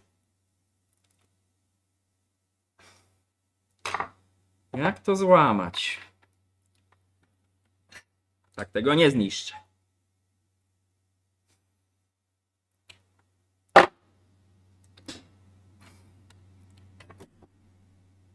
No, dokładnie, Artur. No i to jest takie, widzicie? I to właśnie dlatego mówię, że przegląd, jak ktoś mnie pyta o cenę przeglądu, bywa różnie. No, wiecie, no, nie jesteście w stanie przewidzieć takich rzeczy. Tu powinno pójść gładko, a tu jest jakaś lipa. No i co zrobisz? Trzeba to wyciąć, nie uszkadzając wężyka, bo to dodatkowy koszt, a te wężyki teflonowe wcale, słuchajcie, do tanich nie należą. Wiem, teraz będziecie się martwić, czy się potnę. Znaczy młotkiem jak walnę, to zniszczę wężyk, bo on tu jest na tłoczku miedzianym, więc... To co mówię, cena rośnie, tak? Zawsze są niespodzianki. Lepsze, gorsze, ale się zdarzają.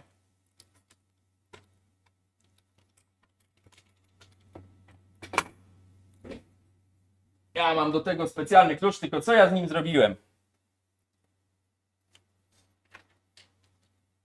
Spróbujemy kombinatorkami. Dziadek do orzechów by się przydał.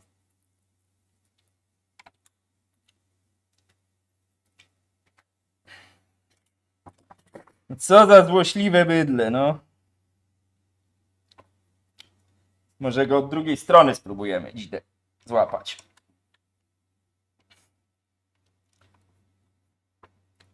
O, idzie. Idzie, słuchajcie. Jest nadzieja.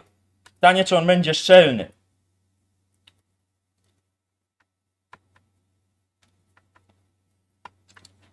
No, zapraszam, zamawiam. Tam, gdzie zamawiam części do ekspresów, te wężyki. I tyle.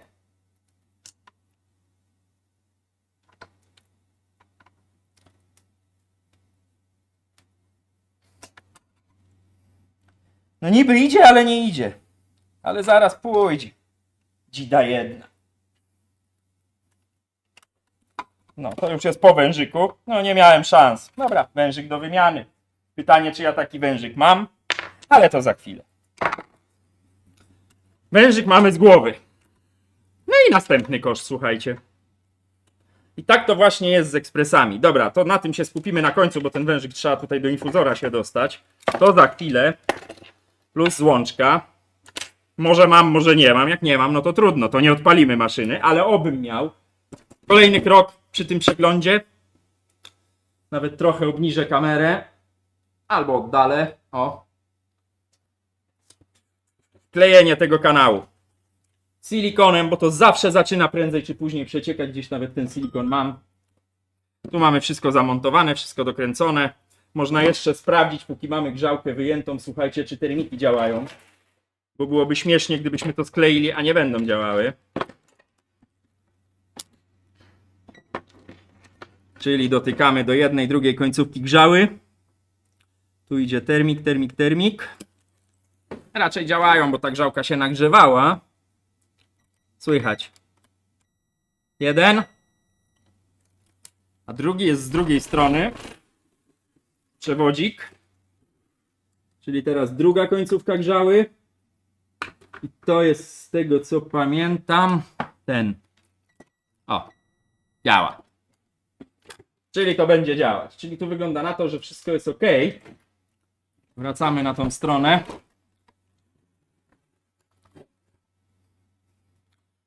Co wy tam piszecie? Czy ekses może się zakamić pomimo stosowania filtra w pojemniku na wodę, czy można tego uniknąć przez na przykład lanie do podajnika wody z dzbanka filtrującego? To jest świetna robota, dzięki. No, zawsze się ekspres może zakamienić. Wszystko zależy od filtrów, wiecie. No, są takie odwrócona osmoza, która no, nie ma bata, żeby się zakamienił, bo woda jest mięciutka. Ale w wodzie są też minerały. Minerały też się osadzają. Na twardość wody nie tylko ta twardość węglanowa się składa. Teraz robię to, co zwykle już pewnie nieraz widzieliście, czyli silikonujemy ten rowek, bo tu nie ma żadnej uszczelki, jedynym uszczelnieniem tu jest plastik fantastic w plastik fantastic. Ja to robię zawsze, jak muszę to rozbierać, no chyba, że się leje, no to wtedy wiadomo, bo mam pewność, że zaraz klient do mnie nie wróci, że mu tu woda podcieka.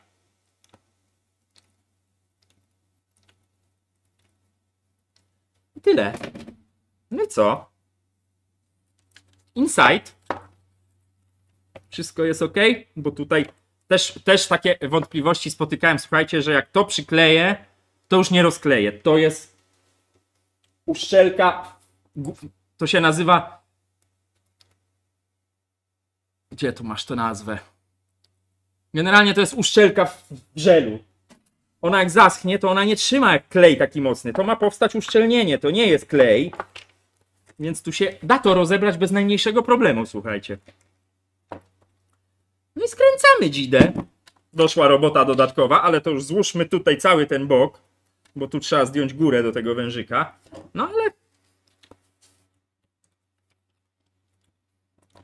Nigdy mi się, Grzegorz, nie zdarzyło, odpowiadając na twoje pytanie, bo Grzegorz pyta, czy jest dużo ekspresów w kolejce do naprawy, czy zdarza się, że kolejkę zeruje. Nigdy się nie zdarzyło, żebym kolejkę wyzerował, ale pamiętaj, każde jakby usługi, to nie może być tak, że serwis czeka na klienta, bo to by nie działało, to by zbankrutowało. To zawsze klient musi czekać na serwis. No u mnie te kolejki w tej chwili są olbrzymie, no. Taki jest okres. YouTube zrobił swoje, słuchajcie, no.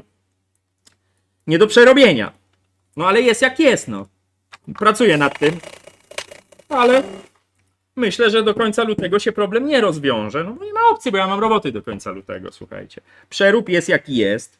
Ja to robię, słuchajcie, dokładnie. Staram się robić jak najlepiej, nie robię na odpierdziel się. Byłem wrogiem zawsze. Jak masz coś robić na odpierdziel się, to w ogóle tego nie rób. A to trwa, no sami widzicie, no. Praktycznie cały czas robię. No wiadomo, jakbym do was nie gadał, pewnie bym to robił trochę szybciej, ale to jak coś robię godzinę, a do was gadam, to robię godzinę 10 minut. To nie są takie, wiecie, że nagle bym to robił nie wiadomo jak szybko. No to tak nie działa, no. Natomiast to jest takie, wiecie, tutaj czasami takie, wiecie, są tacy ludzie, co udzielają wam złotych porad, nigdy nie prowadząc biznesu, ani nic nie pracując gdzieś. To nie może być tak, że tu klient... Ja bym się na przykład bał, słuchajcie, takiego serwisu. Naprawdę bym się bał, że poszedłbym do serwisu, dzień dobry, ekspres mam do naprawy, samochód, na cokolwiek. A możemy przyjąć i od razu się bierzemy. To... nie mają klientów? No tak by wyglądało. A czemu ich nie mają? Ano się trzeba zastanowić. No, wiadomo, że za długa kolejka też jest niedobra, no i ja sobie zdaję z tego doskonale sprawę, no ale no pewnych rzeczy się nie przeskoczy, słuchajcie, i tyle.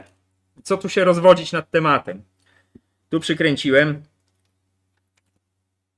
Tu od razu wkładam spust od zaworu spustowego. Tym się zajmiemy za chwilę. Tu przykręciłem, tu na dole nie przykręciłem. Wszystkie te śrubki trzeba wkręcić, zwłaszcza, że to wkręty, bo to się musi dobrze trzymać. Dojść każdą stroną. No i jedziemy tutaj śrubokrętem. Cześć Darek. No dokładnie, Octokoty, lepiej za dużo klientów. No wiecie, no wiadomo, że będą się ludzie odbijać, bo nie każdy chce tyle czasu czekać. Ale no, tak jak mówię, no jest jak jest. No. No i właściwie byśmy już kończyli, ale jest problem z wężykiem, no. Znaczy kończyli naprawę, tak? Nie kończyli jeszcze live'a, no gdzie? Jest mi tak cieplutko, słuchajcie, ile jest stopni?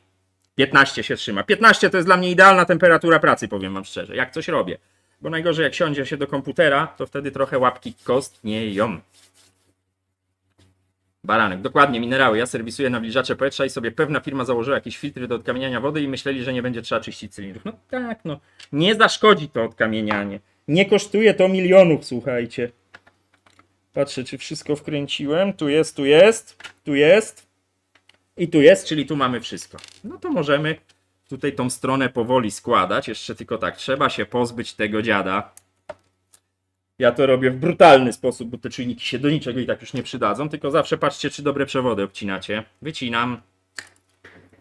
To oczywiście do pokazania dla klienta, bo u mnie jest taka zasada, a nie inna. Teraz trzeba wypleść te przewody. A jak je wypleść najprościej? Skoro są ucięte, to wypinamy płyty. Tym razem górny. Znowu sobie pozbywam się tej prowadnicy tutaj dla przewodów. Wyciągam gościa. No i teraz jak odpowiednio pociągniecie, to wam wychodzi końcówka ucięta. Najprostsza metoda, a to i tak jest śmieć. No i teraz co? Układamy następny. Tu gdzieś, jak to puścicie, to tak naprawdę byleby było ładnie ułożone. Żeby się nie pałętało. One są za długie, te przewody. Ja specjalnie kupuję takie takie czujniki NTC długie, bo one mi do każdego ekspresu są uniwersalne, a przewody można spiąć, zawinąć gdzieś. I to działa. Mamy oba. Zawsze pamiętajcie. Górna wtyczka, bo to parę osób mnie już o to pytało. Górna, bo tu są dwa czujniki, tak? Górny jest od dolnej grzałki, dolny jest od górnej grzałki. Na krzyż. Łatwo zapamiętać. Zobaczcie, ten ekspres generalnie, patrząc po wężykach, wygląda ładnie. No ale pociekło mu. I co, wracamy na tą stronę. To mamy. No szkoda, że to padło, bo to dodatkowa robota, ale nie ma wyjścia, słuchajcie. Nie ma lekko. To teraz przykręcamy tą grzałkę. Tylko może ja wiecie, te zardzewiałe śrubki nieszczęsne, to wymienię, bo to wstyd, a spotykam to też często, słuchajcie, jakieś zardzewiałe wkręty i w jakimś serwisie zostawiają te zardzewiałe wkręty. No, ile te wkręty kosztują? No ja mam tego z odzysku ze 2 kilo, bo czasami jak jakieś ekspresy rozbierałem, czy na złom, czy gdzieś, ty mi tego nie rób, dzido, to sobie te śrubki zostawiam wkręty, no bo to się przyda, tak? No taki sam jeszcze mruczy sołtys. Siema sołtys w ogóle. Baranek. Ja się dzięki temu kanałowi dowiedziałem, że jest lepsza kawa niż MK Cafe. No jest! Bardzo dużo ludzi, słuchajcie. I tutaj nie chcę nikomu nic przytykać, czy coś tam, wiecie. Normalne. Bardzo dużo ludzi pije złą kawę. Ja to widzę, wiecie, bo często te ekspresy niektórzy odkurzają, wybierają co do ziarenka, ale większość ludzi zostawia swoją kawę. Nawet mnie za to przepraszają, zupełnie nie wiem czemu. No i ja czuję, wiecie, czuję zapach tej kawy, czuję co tam jest. I naprawdę masa osób pije podłą kawę. No i jak się potem, tak jak pisze Baranek, napiją lepszej, to mają takie, jak ja mogłem to pić. No. Ale to zawsze tak jest. Ja też piłem rozpuszczalną i byłem przeszczęśliwy i kupowałem lepsze, gorsze. No i było okej. Dopóki się nie napiłem kawy z ekspresu i powiedziałem, o matko. A są ludzie, którzy nie piją kawy z ekspresu, bo nie lubią. I też im wolno. No każdy żyje po swojemu. Nie rozumiem tego, ale nie muszę rozumieć. Co tam piszecie? Siema, siema Piotrze. Siema, siema. Fakturę zapłać. Nawet nie wiem, czy już termin nadszedł. Żartuję, chciałem się czepnąć. A działa to DeLonghi, Piotrze? Pomogło? Czy nie pomogło? Dobra, słuchajcie, to sobie na razie zostawię. Musimy to naprawić. Tu mamy wkręcone, tu mamy zrobione trytki, to później. To jest. No teraz tylko tą końcówką. No niestety, trzeba ściągnąć czapurę. Nie ma to tamto. Czyli jednak ta płyta, Piotrze, tutaj z Piotrem z Poznania, Piotr. A w ogóle, Piotr, dostałem dzisiaj podziękówki za kontakt do ciebie a propos naprawy płyty Niwona. Od któregoś tam z grupowiczów. Że załatwiłeś sprawę super. Ja też się cieszę. Pomagajmy sobie. Wiecie, to tak jak mówiłem wcześniej, Piotr naprawia elektroniki, ja ich nie naprawiam. Miałem tam od nas z grupy na Facebooku, do której link, przypominam, macie zawsze w opisie. Problem, ktoś zgłosił, czy znam kogoś, kto naprawia płyty.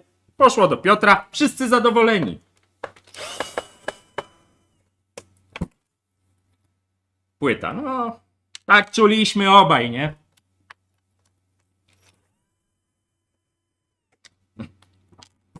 Nie pisz tak, Piotr, linijka pod linijką, bo cię zaraz oszczerze któryś z moderatorów, że piszesz linijka pod linijką. Nie można.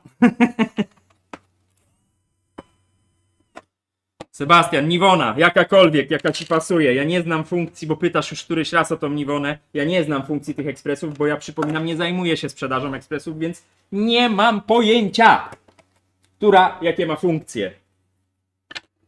A, już milczę. Oj tam, oj.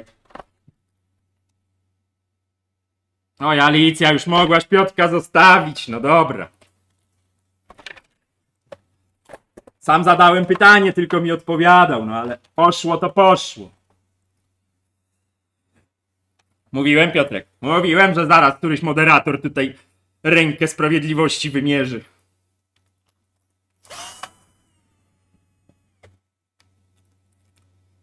W filmie wybraliśmy Jura E8. E8 chyba?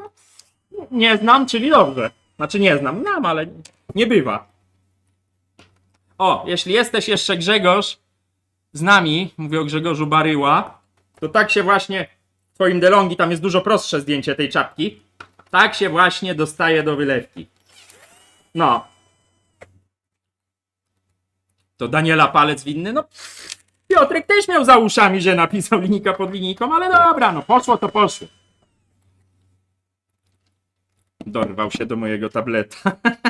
Moderatorzy się biją między sobą, au! O, to tak właśnie, Grzegorz.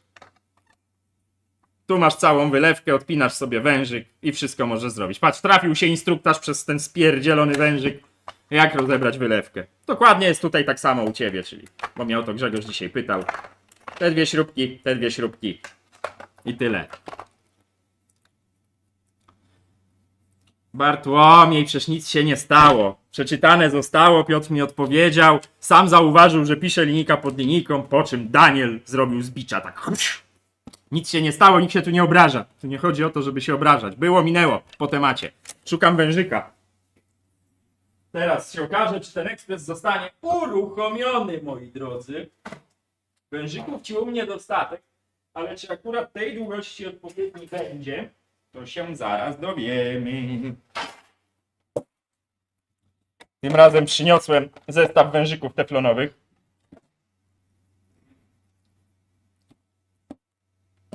A, jak sprawdzałem, jak działa wyciszanie. No musiałeś na Piotrku sprawdzić.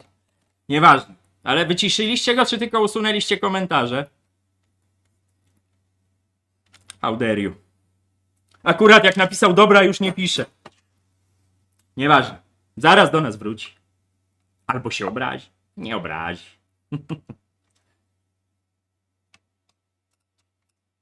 Mieliśmy Jura E6 i robiła codziennie kilkanaście bez problemu, tylko kondoma spieniającego wymieniać co pół roku. Właśnie wymieniałem swojej tej Jurze, to co wam mówiłem na live'ie. Wymieniałem, no wężyk to wymieniam, bo był już po prostu zarąbanym lekiem, ale wymieniałem tego grzybka z tym języczkiem. Wyczyściłem dokładnie starego, jeszcze jakiegoś starego. Wymieniłem na nowy chyba 35 zł. No kurna, jak się to mleko zaczęło znowu spieniać. Nie ma nam co naprawiać, trzeba to wymieniać.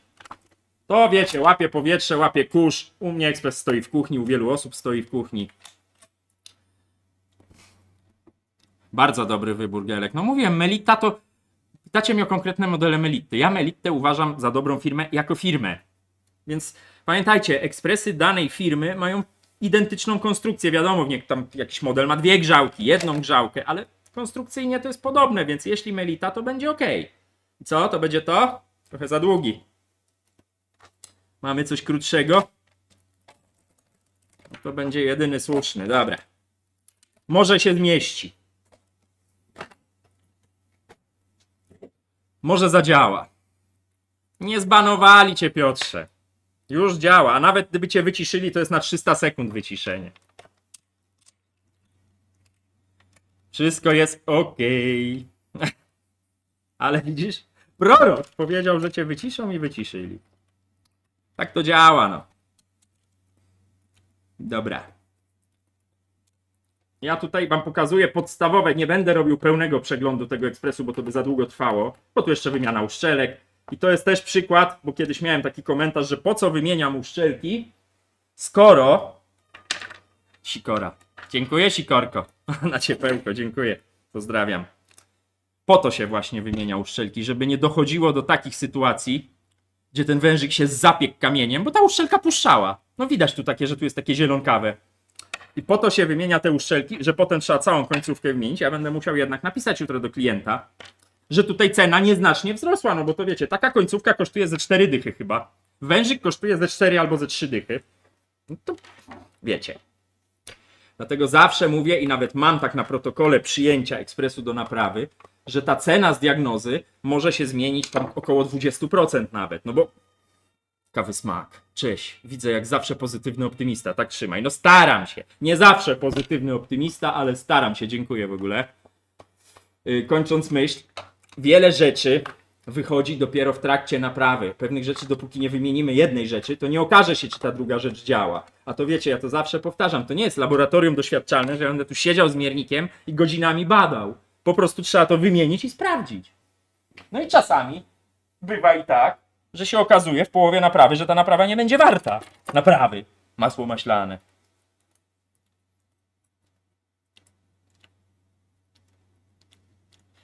No, Bartłomiej pisze, że napisałeś mi, że Magnifica S nie przewiduje czyszczenia tabletek. Ja ci piszę to, co przewiduje producent. Jeśli sobie wyczyściłeś, ok. Pytanie, czy te tabletki nie załatwią tych o-ringów uszczelniających w zaparzaczu? Chyba nie. No ale zaparzacz najlepiej w DeLonghi to jest rozebrać. I wtedy wszystko mamy czarno na białym. No i będę musiał wyciągnąć grzałkę, bo mi ten wężyk tędy nie przejdzie. Czy przejdzie? Może nawet przejdzie. Może nawet przejdzie tędy. Trochę jest za długi ten wężyk, ale jakoś go tutaj poprowadzimy tak, żeby było dobrze. Dobra, to teraz słuchajcie, czy ja mam taką końcówkę, bo to jest pytanie. Bo one wszystkie wyglądają podobnie, ale nie wszystkie pasują, słuchajcie. Tu w ogóle siedzi złączka, to nie. Na pewno nie mam nowej, tyle wiem na pewno. A może? Wygląda na nową. O. To teraz muszę wyjąć tą grzałkę, nie przemyślałem tego. Znaczy wyjąć, tylko poluzować. Nie przemyślałem tego do końca, ale to są tylko 2 wkręty, więc najważniejsze, żeby ten nie wpadł nam do grzałki. Wiem, że wam łbem zasłaniam, ale... A! Wyszła, bo jakby wpadła do grzałki, to bym się zapłakał. No... Widocznie ci serwis nie umył tego zaparzacza. Da się to domyć. Natomiast czasami już są tak, zwłaszcza wylewki, zawalone, że tej pleśni się nie pozbędziemy i trzeba te wylewki wymieniać. Mogłeś. Tylko u mnie na razie, pamiętajcie, wstrzymane są wysyłki. Nie jestem w stanie tego ogarnąć, więc są wstrzymane. Ja mam jakąś ładnie... No ta jest nowa. Prawie nowa. Ale czemu tu siedzi? Coffee Service. Jutro wysyłam przelew za fakturę. Spoko. Ja mówię ci, nawet nie wiem, czy już termin nadszedł. No. Luzik. Luz blues. Czemu ty nie chcesz wyjść, Dido? Dobra, założymy tą, sprawdźmy. Czy ona tu wejdzie? Wygląda na to, że wejdzie. Pikieta pod serwisem, o co chodzi? Co wy tam za strajk tutaj chcecie robić? Kawy smak. Jak macie pytania o Niwonę, chętnie pomogę. No, pytajcie. Kawy smak, może szum. Tak, wiem, odbijam. Teraz, ten wężyk to on chyba szedł tędy w ogóle, z tego co pamiętam. Tak mi się coś kojarzy. A nawet jak nie szedł, to zrobimy, żeby szedł. No muszę naddać tutaj, słuchajcie, bo mam 3 cm. Za długi ekspres. Pełnoletnia? O czym wy tam piszecie? Smar. Za dużo kofeiny? Zawsze za mało, Zbigniew. U mnie zawsze za mało tej kofeiny.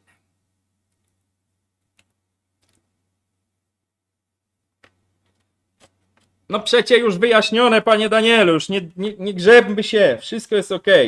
Tak jak mówiłem, Piotrze, pierwszy strzał do moderatorski to jest 300 sekund wyciszenia. Ban to jest od razu out z kanału. A tego nie robimy, dopóki ktoś nie zasłuży dobrze. Zamknijmy ten temat, już go nie ma, nie było tematu.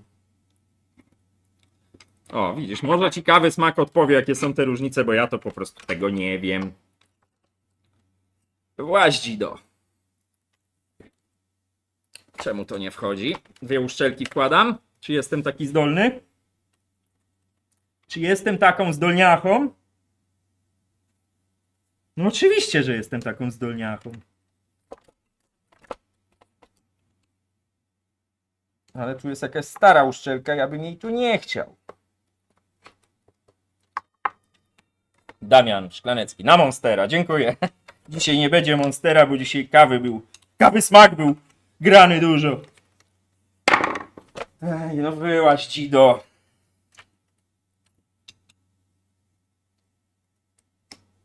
A ona nie wyjdzie. I gadaj No już prawie, już ci widzę, już normalnie witam się z gąską. Wyszła. O, jaka czysta. Dobra, to jeszcze raz. Jesteśmy już bliżej niż dalej.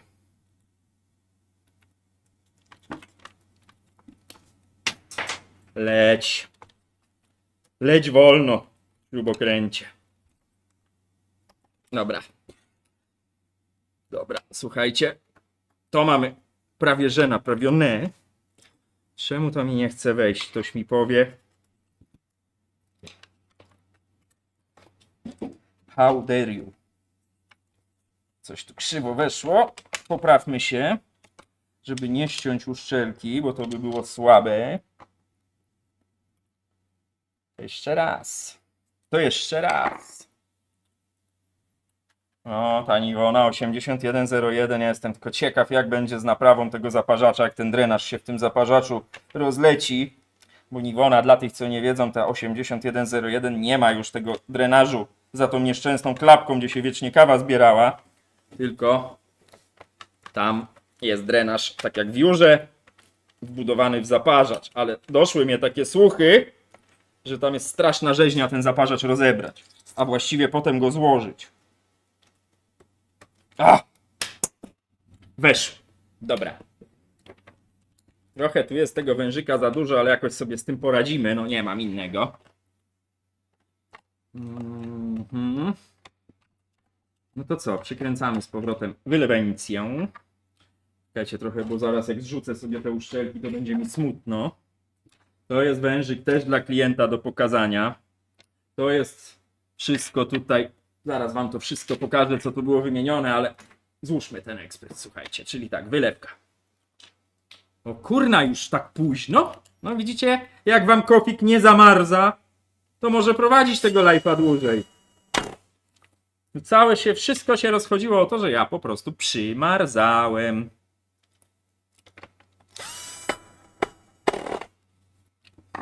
No to co, sołtys, piszesz, codziennie robię kawę i mogę na słuch powiedzieć, czy jest sprawny. Ze mnie się czasami klienci, ja takie robię zagrywki, że klient do mnie dzwoni i tam coś, bo włączam ten ekspres i coś tam, a ja już po dźwięku słyszę, jaki to jest ekspres. Model oczywiście nie, ale A skąd pan wie? Każdy ekspres ma jakieś charakterystyczne dźwięki. Niwona startuje robiąc takie bziu bziu zaworem ceramicznym. Siemens też to robi, ale troszeczkę inaczej. Są takie charakterystyczne dźwięki, których można rozpoznać ekspres z producenta. Tu pamiętajcie o tych podkładkach, bo to się rozpadnie, jak tych podkładek nie użyjecie. No i dobra, teraz tylko tu trzeba popracować nad tym wężykiem, żeby on się tu nie przyciął. Jeszcze musimy oczywiście przykręcić to, ale najpierw góra. Może tą grzałkę już przykręćmy. Idź ty mi tu na bok. Chociaż może zakładamy. Tu muszę nad tym wężykiem tylko. O, może tak go damy. Teraz trzeba założyć czapurę. Z czym się zawsze lubię pierniczyć trochę, ale może tym razem się uda jakoś łatwo. Tu nie przyciąć tego wężyka, ale tu się nic nie dzieje, słuchajcie. Dobra, dobra, dobra. O, coś takiego. To już nawet by chyba było. Teraz tu trzeba dopracować sytuację. Przede wszystkim musi wam wejść. O, tu by było też. To się ładnie spasowało, pokrętło weszło. To przodem też wygląda, że jest ok. To kręcimy. To kręcimy. Ten wężyk tu w miarę jako tako idzie. Ja bym od razu tą grzałkę wkręcił, żeby mieć to z głowy. Czyli tu ją trzeba ładnie wpasować. Dobra.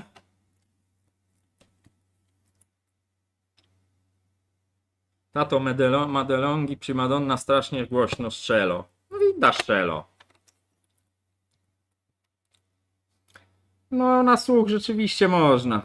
Na przykład można wyłapać, czy zawór ceramiczny nie ma problemu, też na słuch. Czy pompa w miarę dobrze chodzi. To oczywiście to wszystko trzeba potwierdzać, bo wiecie, no. Słuch to nie wszystko, ale wiele usterek można usłyszeć. O, tak powiem. Wiele usterek naprawdę można usłyszeć.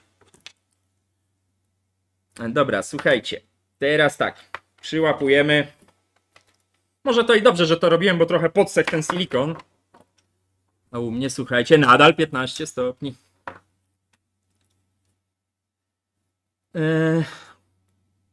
Krętarkę z planu. Co byście coś widzieli? No i teraz co? I teraz trzeba przełożyć tutaj przewodziki. Piki-miki. Na ten wężyk uważać, tak jak mówiłem, ten teflonowy wężyk jest za długi, ale to jakoś go tu ułożymy, że będzie pan zadowolony. Tu trzeba wpasować się teraz.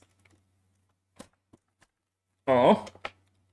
Teraz trzeba wjechać tu z wkrętami do trzymania sprzęgła spieniacza. No kurna, tu za mną chodzi Zbigniew, mówisz, że ciepło. U mnie normalnie było 11, ale chodzi za mną 3,5 kW. Także będzie zbiórka na prąd. No ale nie, no słuchajcie, no muszę chociaż mieć te 15 stopni, żeby tu się dało normalnie pracować, bo przy 11 stopniach jeszcze wiecie, jak ja skaczę wokół ekspresu, to jest ok. Ale czasami siądę, czy na komentarze podpisywać, czy kawy jakieś tam porobić, listy przewozowe, to po 15 minutach ja bym już nie utrzymał śrubokręta w ręku, tak mi kostnieją ręce.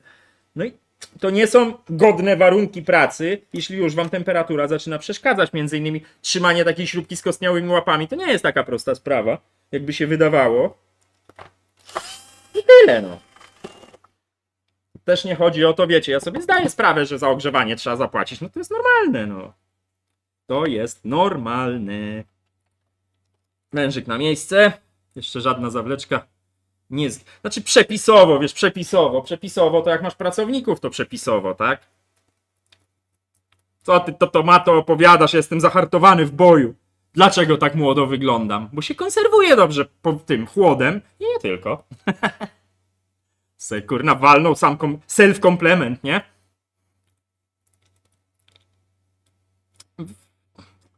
Nienawidzę pracować w rękawiczkach, nie przekonasz mnie. Tak mam, ten typ tak ma, już tego nie zmienisz. Słuchajcie, bo to tak wygląda. Nie chcę tutaj głośno mówić, żeby nie zapeszyć. Jeszcze ten wężyk muszę tu wpasować. Czy on tu wlizie? Lizie. Przyłapmy od razu tą górę, bo to tak wygląda, jakby było. Pytanie, czy odpali ta dzida? Czy ta dzida odpali, czy nie odpali ta dzida? No Grzegorz, a to nie wiem, czy tu Grzegorz pisał, ale mi Grzegorz napisał, że kawka jest zacna. Były problemy, Sylwia, tak jak mówiłem, bo kurier rozwalił ten ekspres. O, pokażę wam, co zrobił, bo Grzegorz mi wysyłał zdjęcie. Z takiego kopa musiał dostać, bo zbiornik wody DeLonghi jest podobny, że to było ułamane. Wyłamane było tutaj całkiem. Grzegorz sobie ten zbiornik zamówił, dogadaliśmy się, że się rozliczymy w kawie, bo pamiętajcie, no to kurwa musiało się Grzegorzowi przytrafić. Wysyłałem tego dnia 5 ekspresów, tylko Grzegorzowi kurier popsuł ekspres. Ale nie wiem, Grzegorz, też tak masz, bo ja mam tak zawsze. Jak ma coś się zepsuć, to mi się zepsuje. 100% pewności. Tak to działa.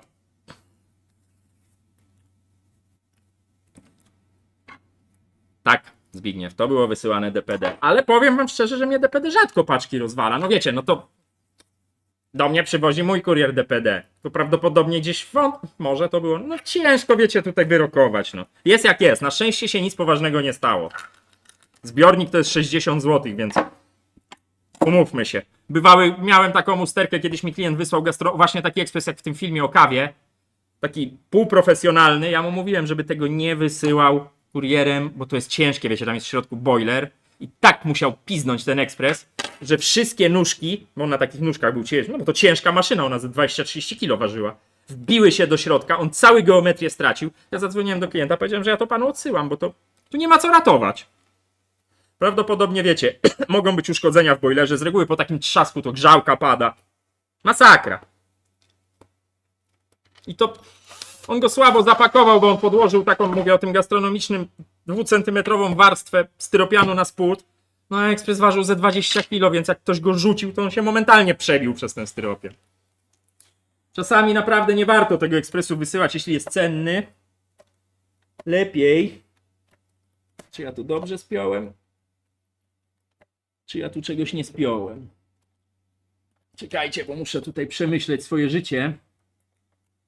Źle to spiąłem.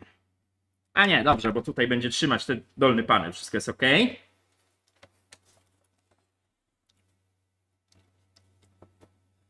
No, to nie jest według mnie żadne wytłumaczenie okres przedświąteczny. Co to jest za wytłumaczenie? No, bo okres przedświąteczny to rozwalimy paczkę. Nie zgadzam się. Dobra, słuchajcie, ja tu jeżeli coś tu nie pasuje, coś tu jest źle złożone, muszę odkręcić ten wkręt, bo coś tu pręży. No czegoż byśmy naprawiali, wszystko się da naprawić, no niestety na kurierów nie mamy wpływu, no i taki live.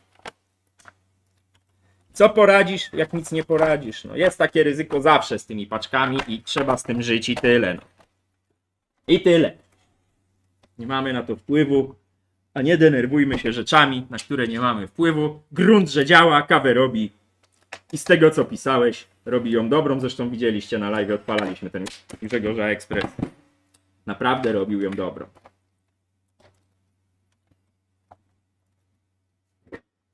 Dobra. Coś takiego. Nie można bober do mnie wysyłać ekspresów. Na ten moment do końca lutego nie przyjmuję paczek. Jest to napisane na głównej stronie firmy, bo robi się strasznie duża kolejka, a to nie o to chodzi, więc osobiście można przywieźć, wysyłek nie przyjmuję, nie wysyłajcie paczek, bo będą do was wracały. Jeszcze niedawno można było, ale trzeba tutaj obrobić towarzystwo i wrócimy do tematu. A tych paczek naprawdę zaczęło przychodzić i to stoi chyba z 7 albo z 8 jeszcze. Proszę uprzejmie.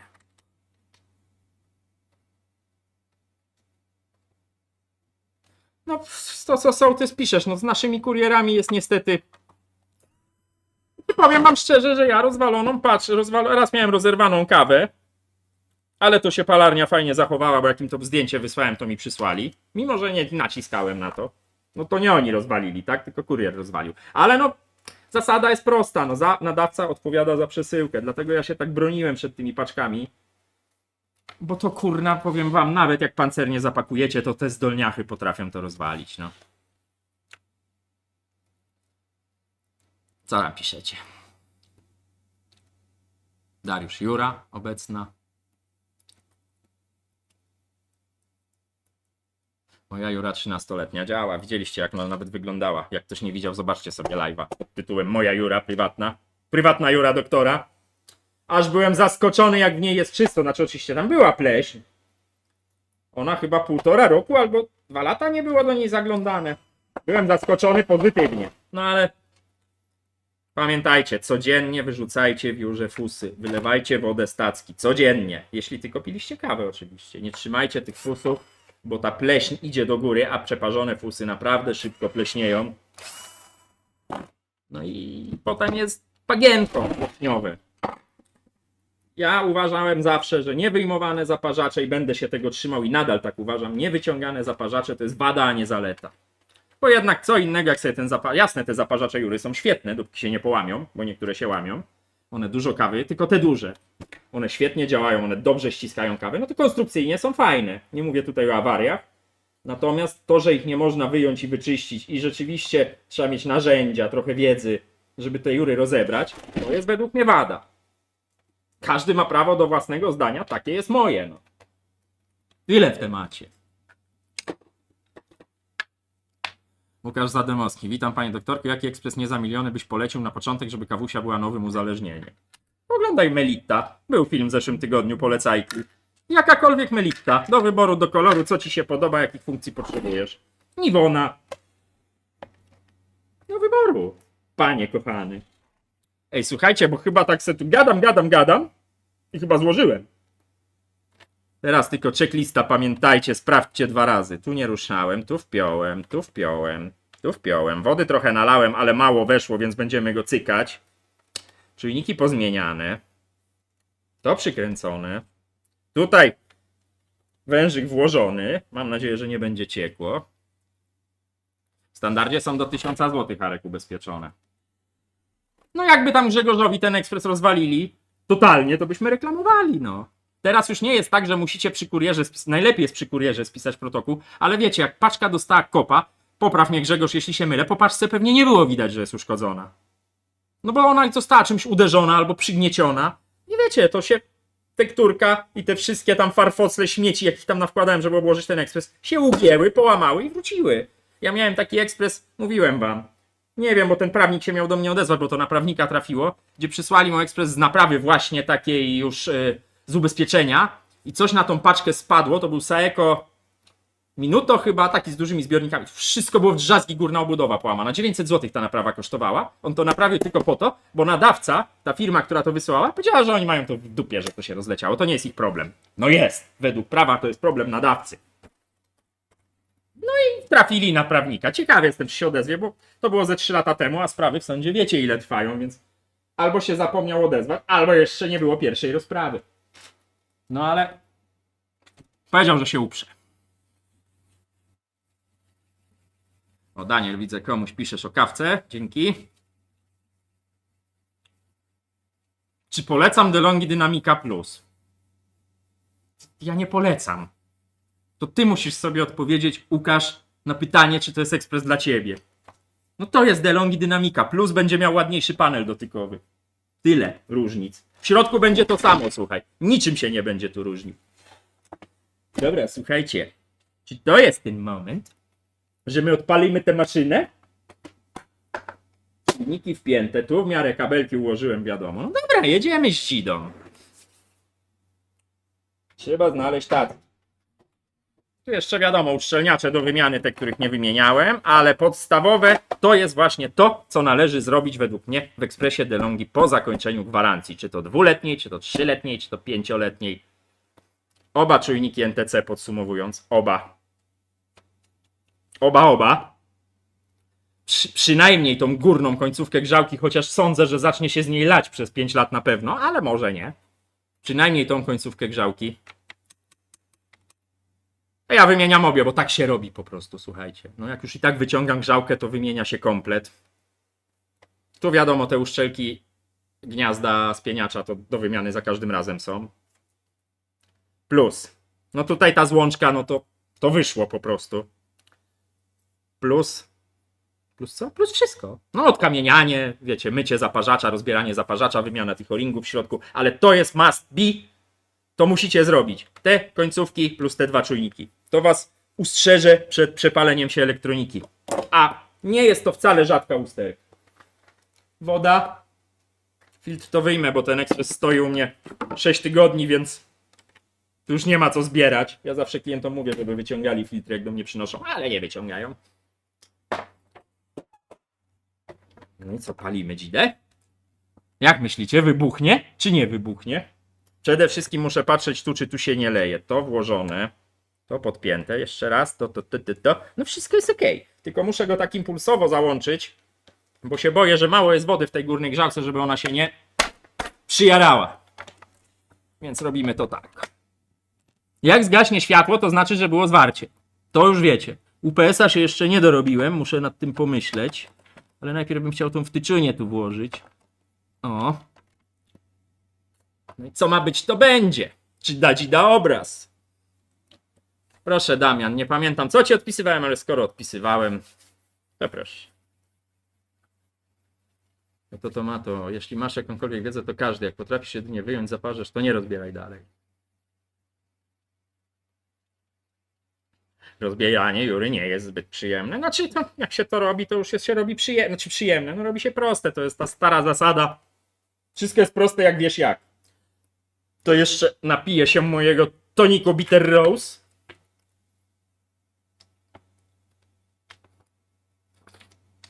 Szymon, fajerwerki to za parę dni. Zawsze może coś wybuchnąć. Nie ma reguły, no ale na razie go stawiam tak, nie będziecie widzieć panelu, bo ja muszę patrzeć, zwłaszcza tu. Sprawdźmy. Nic się nie wydarzyło, to dobry znak. Włóż zbiornik się, teraz wam mogę pokazać. Bo jak odpalicie DeLonghi, zwłaszcza dynamikę, ale większość chyba tak ma, no to wiecie, ja mam tutaj ten guziczek z tyłu, 0,1. Włączam. Nie działa. On tak ma. Dopiero jak wyjmiecie zbiornik, to on pokazuje włóż zbiornik, czyli się odpalił. No i teraz najważniejsze. Coś bym tu podłożył. To trzeba patrzeć. BIOS startuje, dokładnie. Czy się nic nie leje. 3, 2, jak to mawia? Ojciec chrzestny kanału. 3, 2, 1, go.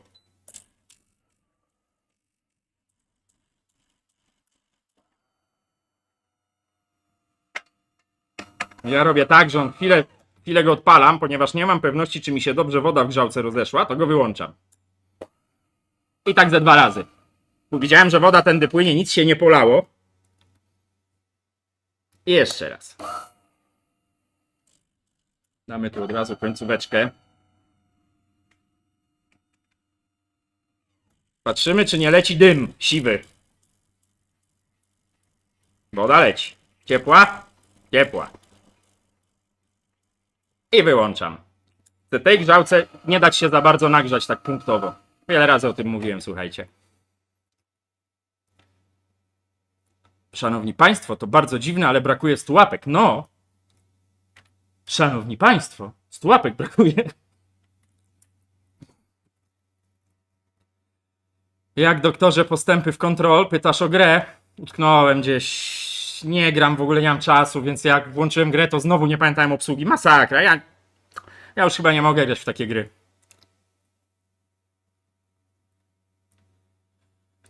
To myśmy już to rozkminiali i okazało się, że przy 1,5 kW obciążeniach to żarówka się nie sprawdzi. Ja się na tym nie znam, ale tak doszliśmy do takiego konsensusu.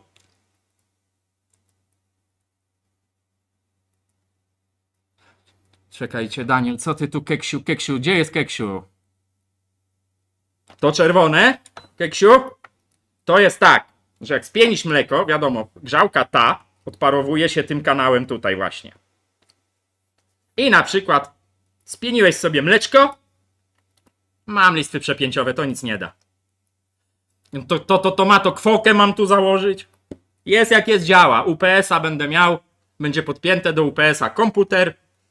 Ekspres nie musi być podpięty do UPS-a. Komputer, router i kamery. Bo ekspres jak wywali korki, to ważne, żeby nie padł stream. Taki jest plan. Dobra. To czerwone, Keksiu, o które pytasz, to jest tak, że na przykład jak wyjmiesz tackę zaraz po zrobieniu kawy, to tu jeszcze skapuje woda. Czy to dobrze weszło? Dobrze weszło. I żeby ci nie kapało na blat. To się nazywa ociekaczka. No o to chodzi po prostu. Żeby ta woda, która tu jeszcze lubi pokapać po zrobieniu kawy, nie zalała. Tak, blatu, bo często te ekspresy, to wiem, bo ludzie mają wycieki i mówią, że na drewniany blat się polało, drewniany blat wyżarło i tak dalej. Dobra, odpalamy dzidę.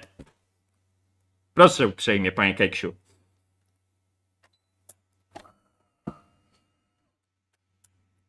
Nie wiem, czy ta grzałka w ogóle grzeje. Zaraz się dowiemy. Ej, no ty się już miałeś, gościu, nie płukać drugi raz.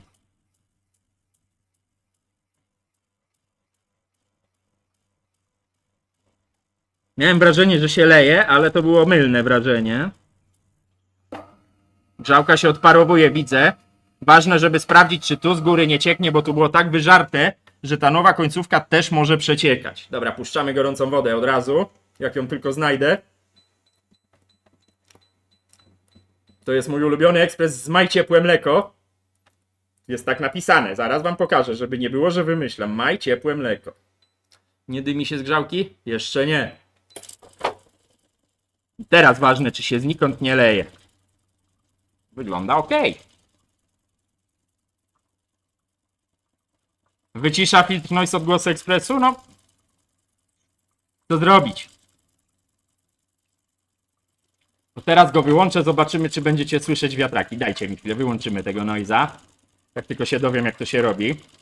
Mam nadzieję, że nie wywali OBS-a. Uwaga! Filtra. Brak. Słychać ekspres? Bo ten mój 3,5 kW grzejniczek nie jest taki głośny. Dajcie znać, czy słychać, a ja wstrzymam tą wodę i patrzymy, czy się nic nie leje. No, bo teraz wywaliłem tą wtyczkę. A słyszycie wiatrak głośno bardzo?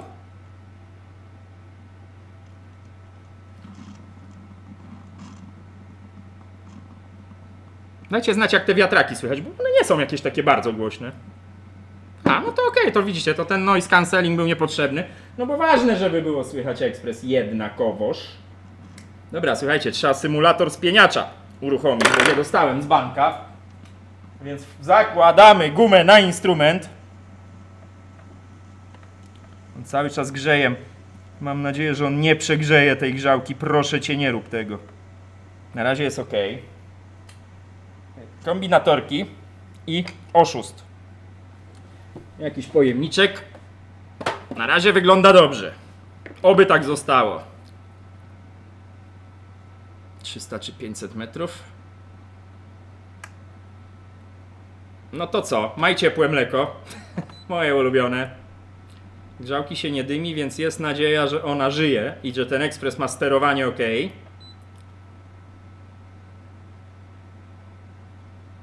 Co wy tam piszecie? Tylko pana tego słychać niestety, jak już żadne nowsze gry nie gram ostatnio. Jedi Survivor. No Jedi jest na mojej liście, panie hardcore. Ale nie mam czasu grać, więc nawet jeszcze nie kupuję. Już by się jarała ta grzałka, gdyby sterowanie nie działało. Ciepłe mleko. Go. A no tak, włóż pojemnik, Dzido. I teraz by mi się trzecia ręka przydała. Grzeje się. Tak się sprawdza. A, zeskoczyło mi dzida jedna. Tak się sprawdza, jak się nie ma dzbanka. Znaczy ja pewnie gdzieś mam jakiś swój, ale tak też można. Czy poleci para.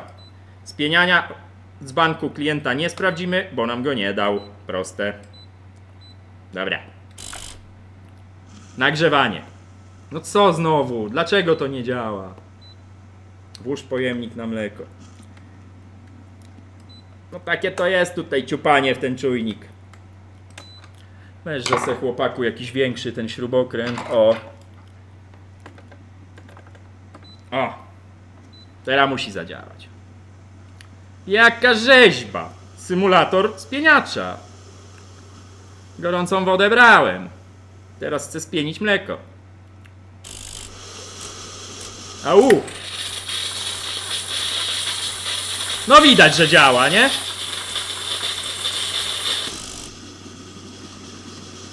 Czyli pełen sukces z dodatkowymi fajerwerkami pod tytułem Zapieczony wężyk wiecie w czym? To teraz podsumowując. No jeszcze byśmy kawę zaparzyli, nie? Tak wypadałoby. Kluczowe functionality of this machine, my friends. Angielski mi się włącza, czyli zmęczony jestem. O, rozkręcony na maksa młynek. Na pewno musiała być dobra kawa. No to co? Zobaczymy, co on tu zaparzy. Dzida jedna. Jeszcze tylko zerknę, ale wszędzie jest suchutko, słuchajcie. Tu się nie ma prawa coś dziać. Łukasz, bardziej mi chodziło o awaryjność tego DeLonghi. No to wszystko należy zrobić zaraz po skończeniu gwarancji, jeśli ci nie padnie to na gwarancji, bo inaczej to jest zagrożenie naprawą pod tytułem około 800 zł, bo i tak będzie trzeba to wszystko wymienić, co ja wymieniłem, plus elektronikę, która się zjara. To jest, mówiłem na początku live'a, nawet miałem dzisiaj telefon w tej sprawie od klienta, gdzie już było niestety za późno. Tam jeszcze, jak się okazało, bo to była Dynamika Plus, to co klient dzwonił, upaliło cały ten prawdopodobnie panel, bo on się zaczął na biało świecić i nie reagował na przyciski. Może być kosztownie. No. Jakąś kawę nacisnąłem, pokazując wam niechcący. Wiecie, że u mnie Chaos to drugie imię. Doktor Chaos. Nie mylić z Doktor House. No robi się kawa, nawet całkiem ładnie wygląda, ale ja ją od razu wywalę, bo to młynek był źle ustawiony, więc tą pierwszą wywalamy. Przytrzyjmy filiżanyks. Carbon ten, dynamikę? Dokładnie ten? Bo mówisz, że kupiłeś ten ekspres. Jak tylko skończy ci się gwarancja, zresztą po to jest ten live, bo bardzo często o to pytaliście, o te dynamiki, co robić, że czy to dobry ekspres? Dobry, ale trzeba mu zrobić wszystko to, co dzisiaj na live zaraz po gwarancji. Jaka by ona nie była. Bo pamiętajcie, no na gwarancji nie ma sensu tego robić. Jak się zjara, jak się coś zepsuje, bo to jest gwarancja, nie? Ale po gwarancji bywało tak, że miałem tu klientkę, 1,5 miesiąca po gwarancji się zjarało. No sołtys powiedział, doktor, że czynisz zło, jak masz skręcone na maks. Nie wolno kawy aż tak drobno mielić. Dobra. Moi drodzy, Final Fantasy. Odpalamy dzidę. Na maksa. Teraz już będę kontrolował, co naciskam. I parzymy.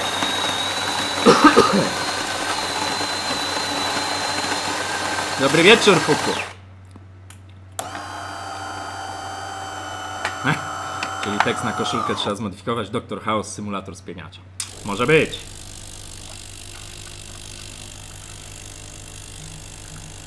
No i robi się kawka. Ja już widzę, że ona się ładnie parzy. Nie jest to szał, ale jak na drugą kawę, to sami spójrzcie. Jaka ładna, jeszcze się ta krema. O, nawet wyostrzyło, dobra kamera. Jeszcze się rozwarstwia. Jeszcze tu trzeba popracować nad tą kawą, ale wiadomo. To jeszcze take a look on the left side. Sucho. Tu trzeba potem to wszystko oczywiście po wyłączeniu z prądu powycierać, żeby tych zacieków nie było widać, poukładać przewody. Tyle. Moi drodzy. Naprawa udana. Zabezpieczony silikonem. I od razu wyprzedzam pytania. To nie ma kontaktu z kawą, więc tu może być dowolny silikon. Nie musi być dopuszczony do żywności. To jest tylko kanał spustowy. I teraz podsumowując. Wężyk teflonowy. Widzieliście sami. Zapieczony był. Zresztą końcówka jego tu została. Tu jest reszta tego wężyka. To była niespodzianka. Rozwal. Druga niespodzianka. To działa. Ale takie rzeczy się wymienia, tak jak zardzewiałe śrubki. To jest zeżarte, to może iskrzyć, to może robić zwarcie. 26 zł. Plus oba czujniki NTC. W śliskim Isolation. Nie patrzymy na czubek, powtórzę, bo tu zawsze jest osłonka z oplotu. Tylko patrzymy tu niżej. O to chodzi, że ta izolacja jest śliska, a tutaj widzicie jest oplot. To zresztą tych czujników w śliskiej izolacji już się nawet nie da kupić. Drugi, bo dwie grzałki, dwa czujniki, one są identyczne. Różnią się przewodami, ale działają tak samo. No właśnie, dobrze Artur piszesz, ja tu wycenę mam, nie będę, bo ja nie mówię o cenach, ale wyjściowa cena przeglądu to jest 350. No tutaj było wiadomo, jak tylko zdjąłem bok, że trzeba to wszystko powymieniać, bo ten ekspres jest 2,5 roku, on pewnie i tak miał rok gwarancji, bo to jest ekspres firmowy, ja wiem z jakiej firmy to jest, no ale nie będę wam mówił z oczywistych względów.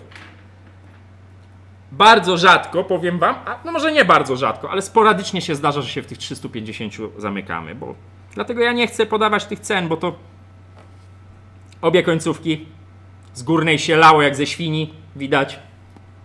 Cała jest obrośnięta. Z tej się nic nie... To można było zostawić, słuchajcie, jeśli robicie to na własną rękę. Ale w serwisie się wymienia, żeby wyeliminować możliwość wystąpienia usterki. Po prostu. No i końcówka doszła, która też kosztuje parę złotych. Tyle. Tak to wygląda. Tak to właśnie wygląda. Dlatego każda naprawa jest indywidualna, bo możecie się męczyć z czymś takim długo, możecie wymienić od razu. To się liczy też czas poświęcony. No tych czynników jest naprawdę dużo. To nie jest tak, że biorę każdą DeLonghi dynamikę i wiem, że będę ją robił godzinę. Zobaczcie, jest 8:07. Powiedzmy, że z 10 minut na początku pitoliłem. 2 godziny, a tu jeszcze trochę roboty jest. To nie jest takie, wiecie... To się tak wydaje, bo było takie porównania pod tym filmem, gdzie ja dawałem analogię. Na części jest 6 miesięcy wszystkie wymienione. Baranek, bo pytasz, ile jest gwarancji. Na odkamienianie, wiecie, to jest ciekawe, nie? To jest ciekawe zagadnienie. Czyszczę komuś ekspres i odkamieniam. Czy na to jest gwarancja? Żaden serwis nie daje gwarancji na zakamienienie ekspresu, no bo to... Ja nie mam wpływu, że na przykład, wiecie, ja go odkamienię, wyczyszczę na tip-top wszystkie elektrozawory, a klient będzie lał wodę 25 twardość, która po prostu jest aż biała. To jest taki śliski temat, wiecie, bo w każdej na przykład gwarancji na nowy ekspres macie napisane, że zakamienienie ekspresu to nie jest podstawa do reklamacji. No, jakoś tam się dogaduję z klientami zawsze. Nie mam dużo reklamacji, powiem wam szczerze, nie mam. To jest jakiś promil. No, dlatego, bo staram się to dokładnie robić. Oczywiście reklamacje się zdarzają, bo no nie jesteście wszystkiego w stanie przewidzieć. Równie dobrze jutro ta grzałka może strzelić. No, wiecie, jakbyście chcieli mieć pełną pewność, to trzeba było obie te grzałki wymienić. No, połowę rzeczy powymieniać w tym ekspresie, to by się nie kalkulowało.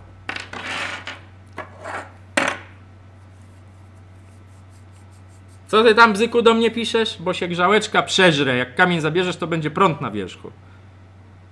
Kamień robi za część grzałki. Kamień na przykład bardzo często uszczelnia te takie nieszczelności, jak odkamienicie. Słuchajcie, najczęściej ekspresy, bo to słyszałem nawet dzisiaj ze 2 telefony, nie miałem, zrobiłam odkamienianie i się zepsuł. One się najczęściej psują w procesie odkamieniania. Odrywają się skorupki kamienia, wpadają w elektrozawory.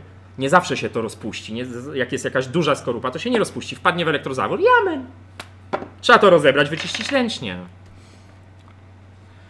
Jan Trąbka, można kupić u pana taki zestaw naprawczy? Ja nie sprzedaję części. Nie zajmuję się w ogóle sprzedażą części. O, to tak jak dać gwarancję na płukankę w samochodzie. No dokładnie, więc wiecie, ja się zawsze dogaduję z klientami, jak się coś wydarzy tam w przeciągu 3 najbliższych miesięcy. Zobaczę, bo to zawsze jest lament, ja mówię spokojnie, zajrzę, rozbiorę, zobaczę co się stało, dopiero się będziemy zastanawiać. Nie ma się, wiecie, co tutaj zastanawiać, głowić nad tematami, do których jeszcze żeśmy nie zajrzeli. No. Czasami jest pierdoła. Ostatnio miałem klienta, po 2 miesiącach przestał parzyć kawę ekspres, Melita, zresztą była chyba na live'ie, tam dokręcałem ten zawór ceramiczny, a się okazało, że się na złączce zaparzacza przecięła uszczelka. No, nie robił kawy, no nie miał prawa robić kawy, bo tamtędy całe ciśnienie spieprzało. 2 złote, naprawa. Nie ma się co denerwować, no wiecie, no żaden serwis nie robi wam złej wierze tych ekspresów. To było idiotyzmem, no. Znaczy, zdarzają się niestety takie, ale to pomijam patologię, tak?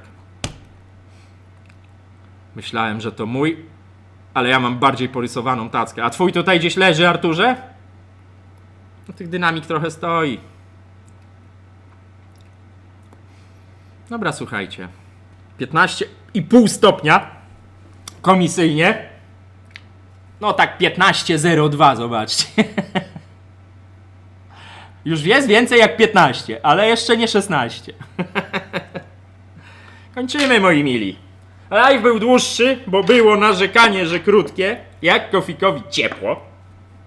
I live może trwać. No, też 2 godziny to jest dla mnie tak idealnie. Ekspres naprawiony. O, Baranek, dziękuję na elektroniczny termometr. Człowieku, dziękuję, ale to jest profi. Po co mi elektroniczny? Ten prądu nie potrzebuje. No zobacz, co by się nie działo. A ciekawe, czy można go strzepnąć, tak jak... No, rozwal. Ha! Działa jak taki leczniczy. Patrzcie, już jest od razu cieplej. Sikora natchnęło i poszedł czyścić ekspres. Mam taki wpływ, Sikorko. Słyszę to od ludzi. Często jest też w komentarzach, jak jakiś... Dawno się nie trafił taki z serii Jak dbasz, tak masz, ale jak się trafi taki obrzyn zapleśniały, to ludzie piszą w komentarzach: obejrzałem film i poszedłem myć ekspres. No, coś w tym jest. Słuchajcie, kończymy. tą walkę wygraną dzisiaj, to zabezpiecza ten ekspres, to nie wyeliminuje wam nigdy spalenia się elektroniki. Elektroniki się palą też przez przepięcia w domach. Warto jest mieć, jak się ubezpieczacie sobie, bo to już przerabiałem, parę diagnoz takich pisałem, jak ubezpieczacie sobie dom, mieszkanie, dorzućcie sobie tam opcję od przepięć, bo to się sprawdza i wiem od klientów, że odzyskują pieniądze za spalone ekspresy. No niestety, no, producent ekspresu nie ma wpływu na to, co się dzieje w waszym gniazdku, no umówmy się, a bywa różnie. To też robią ludzie i tyle. Na koniec wam puszczę jeszcze raz tą piosenkę, która mi się bardzo podoba. Posłuchajcie sobie tekstu. Mogę wam nawet wrzucić teraz, jak tylko znajdę, kto jest autorem tej pieśni cudownej. I już wam wrzucam, bo tam jest fajny tekst po angielsku, jak ktoś zna angielski. Po zdarzeniu raczej ciężko się ubezpieczyć, bo to trochę podchodzi pod kryminał, sołtysie. This is not... Dobrej nocki, Arturze. Już się zwijam. Siadam w furę i jadę. Jeszcze muszę jechać po nabój do perlatora, miałem powiedzieć, do saturatora, do gazowania wody, bo mi się skończył gaz, ale mam po drodze... Co mam po drodze? Leclerc. I oni tam mają Christmas Song. Wyprzedzając pytania, to będzie ta pieśń. Trzymajcie się, bardzo wam dziękuję za obecność. Do zobaczenia na kolejnych filmach. W sobotę prawdopodobnie druga część filmu z tej soboty, bo jest plan, żeby ten ekspres uruchomić w tym tygodniu silny.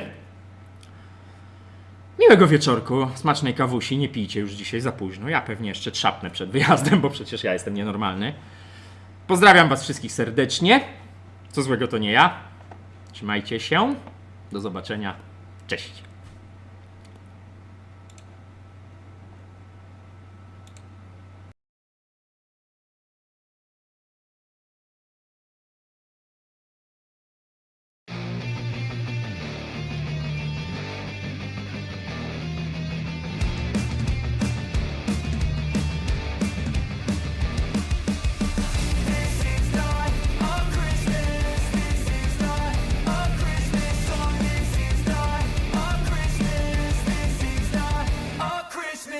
The Christmas tree's on fire. Santa's holding the lighter. My parents are both liars. I got gifts but 1 subscribers. Thanks for the candy basket. Oh God, another jacket. My stocking's filled with acid. Am I dreaming? What just happened? This is not a Christmas. This is not a Christmas song. This is not a Christmas. This is not a Christmas song. This is not a Christmas. This is not a Christmas song. This is not a Christmas. This is not a Christmas song. My neighbors compete to see who can put up more blinding lights. The kids all wish away the month 'cause they want presents in sight. This year had me so mad. I've been bad, got coal that is sitting under my tree. I think that my Christmas has died. This is not a Christmas. This is not a Christmas song. This is not a Christmas. This is not a Christmas song. This is not a Christmas. This is not a Christmas song. This is not a Christmas. This is not a Christmas song. When I was just a boy, Christmas brought so much joy. Couldn't wait for the presents and laughter.